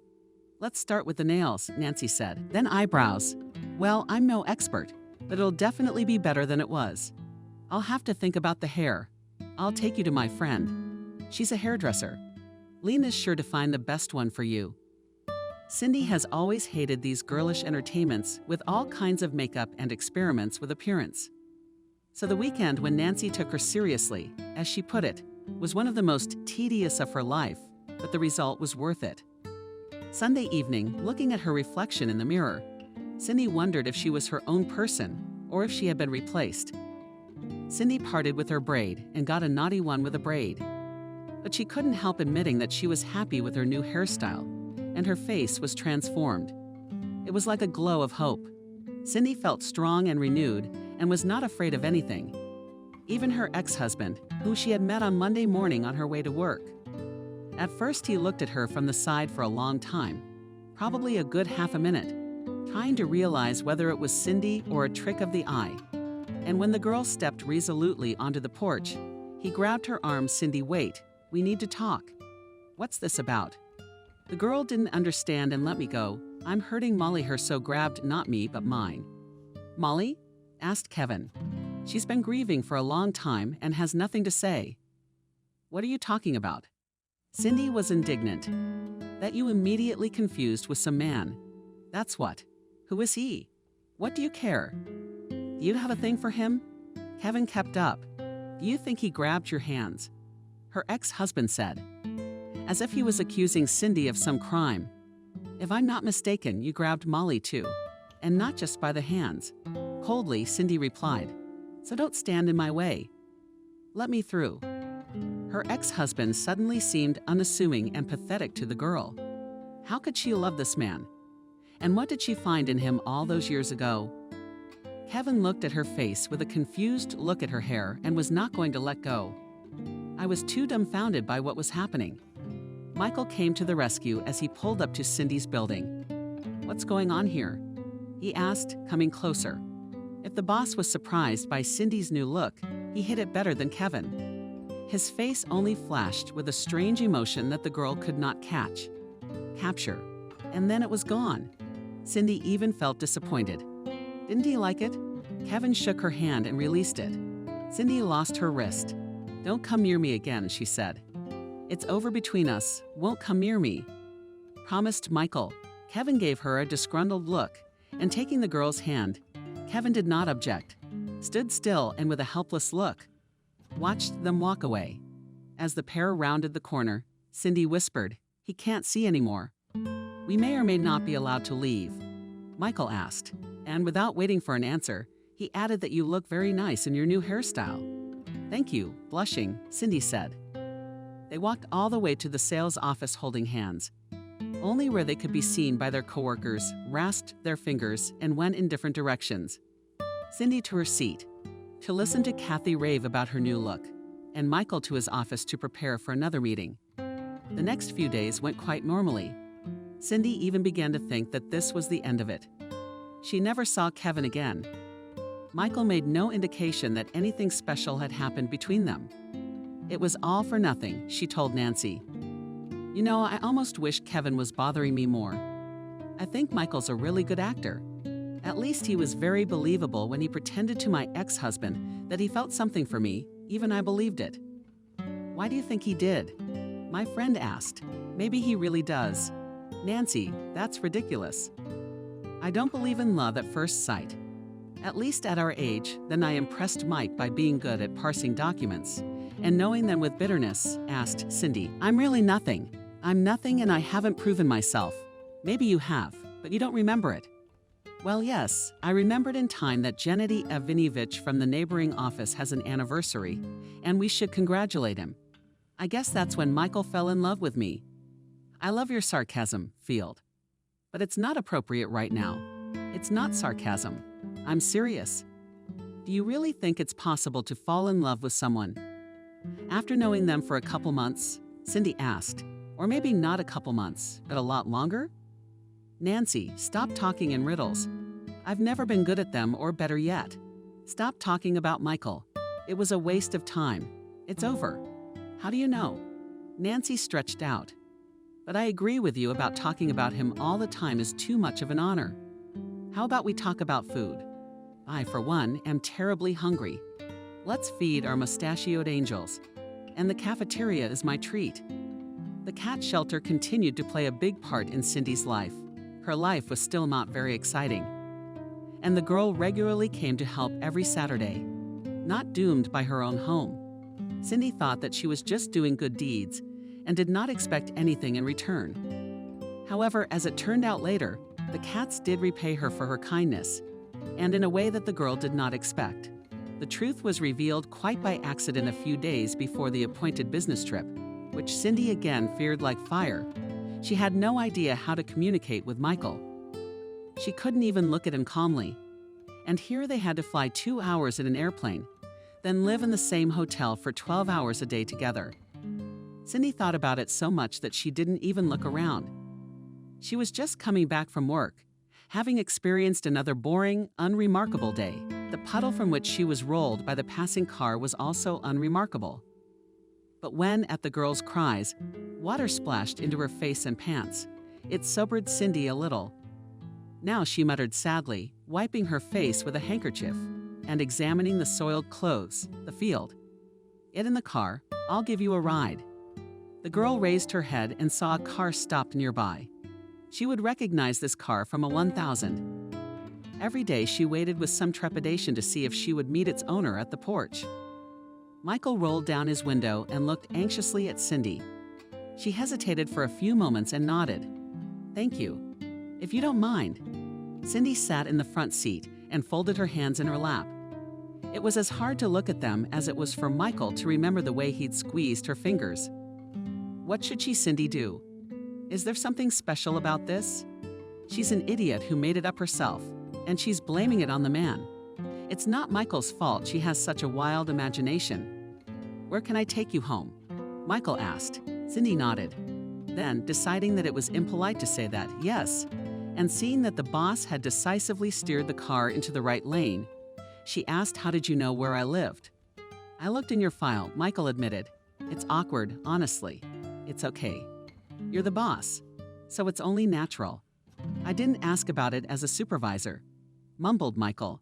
Stop playing with me, Cindy asked tiredly. My husband isn't around. We're all alone here, there's no need to pretend. Michael stopped the car abruptly at the curb. Cindy grabbed the seat and asked fearfully, What? How many times can you accuse me of being insincere? Listen to you? So I'm some kind of clown, a public playing actor from the Weatherly Theater. But why else would you be looking at my personnel file if not for business reasons? Cindy asked, and she froze, whether she would admit it or not. With her question, she left Michael no choice. Or would he remain her boss? Or was there something stirring in the bushes where they were sitting? Cindy's rotten. Don't scare the dog. It's not like he can jump into our cabin. Michael, it can't jump in anywhere. I think it was hit by a car. I think the warden took offense at being called by his first name again without listening to what he was saying. Cindy walked out into the rain. Michael came out after her lying on the lawn. The mongrel raised its head ugly, glanced at the people approaching it, and lay down again. I think the paw is broken, Cindy said. We should take it to Nancy. No, she's got a cat shelter, and there's no vet right now. What am I going to drive her in?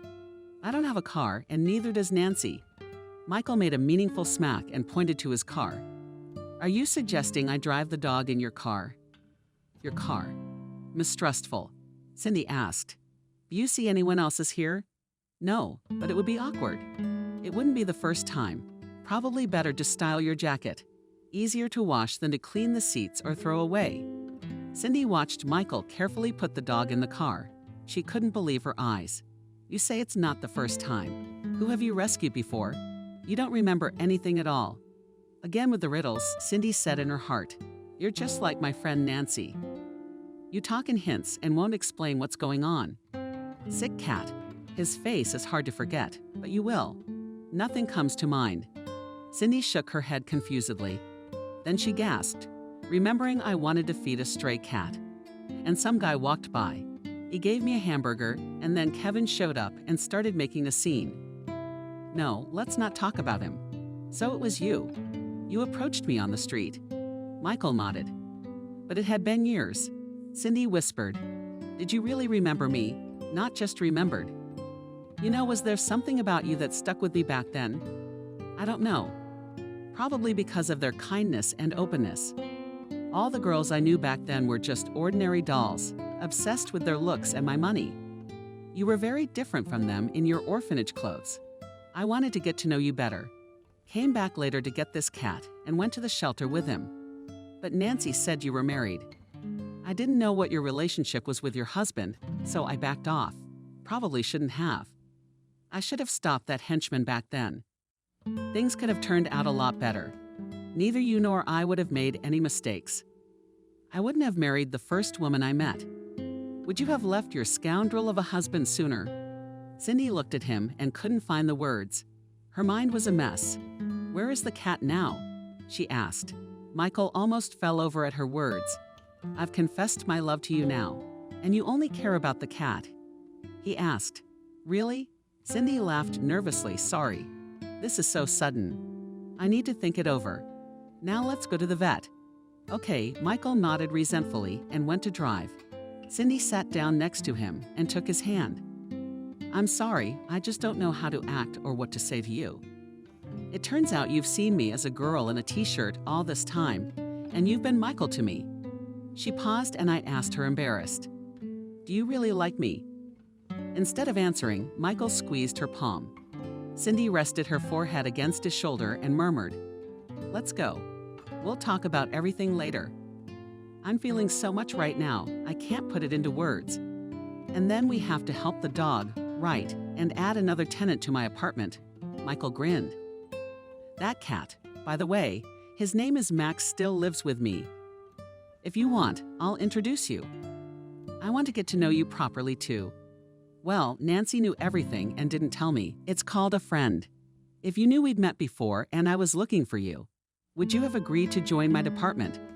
I guess not. It'd be too awkward. Well, that's the thing. That's why I didn't tell you anything. She didn't want to scare you off. They spent that night at the vet's office and didn't get a chance to talk. However, they made up for it on business trips, where Cindy went with new fears. She was afraid that, having gotten to know her better, Michael would remain disappointed and would not want to continue the relationship. However, that didn't happen. They returned home with a signed contract in the official status of a couple.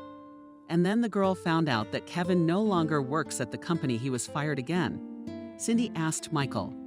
Like always, that's usually how it ended. As far as I know, he quit of his own accord. Although people I know in the clerk's office say he's out of work now, out of nowhere. Maybe it's because of us, Cindy said. Though it doesn't matter to me, it does to me, said Michael. Now, when I want to kiss you or hold your hand, you won't think I'm playing to the public. I haven't felt that way for a long time, Cindy smiled. And I think I'm grateful to Kevin. In a way, he brought us together. He's a wonderful guy, Michael grinned. I'm even thinking of using him as a witness at the wedding. What do you say? What wedding? Cindy asked in surprise. Michael took the ring for ours out of his pocket. If you agree to be my wife, of course. Cindy couldn't find the strength to answer. She just nodded and hugged Michael. Tears of happiness ran down her cheeks. Cindy finally felt loved.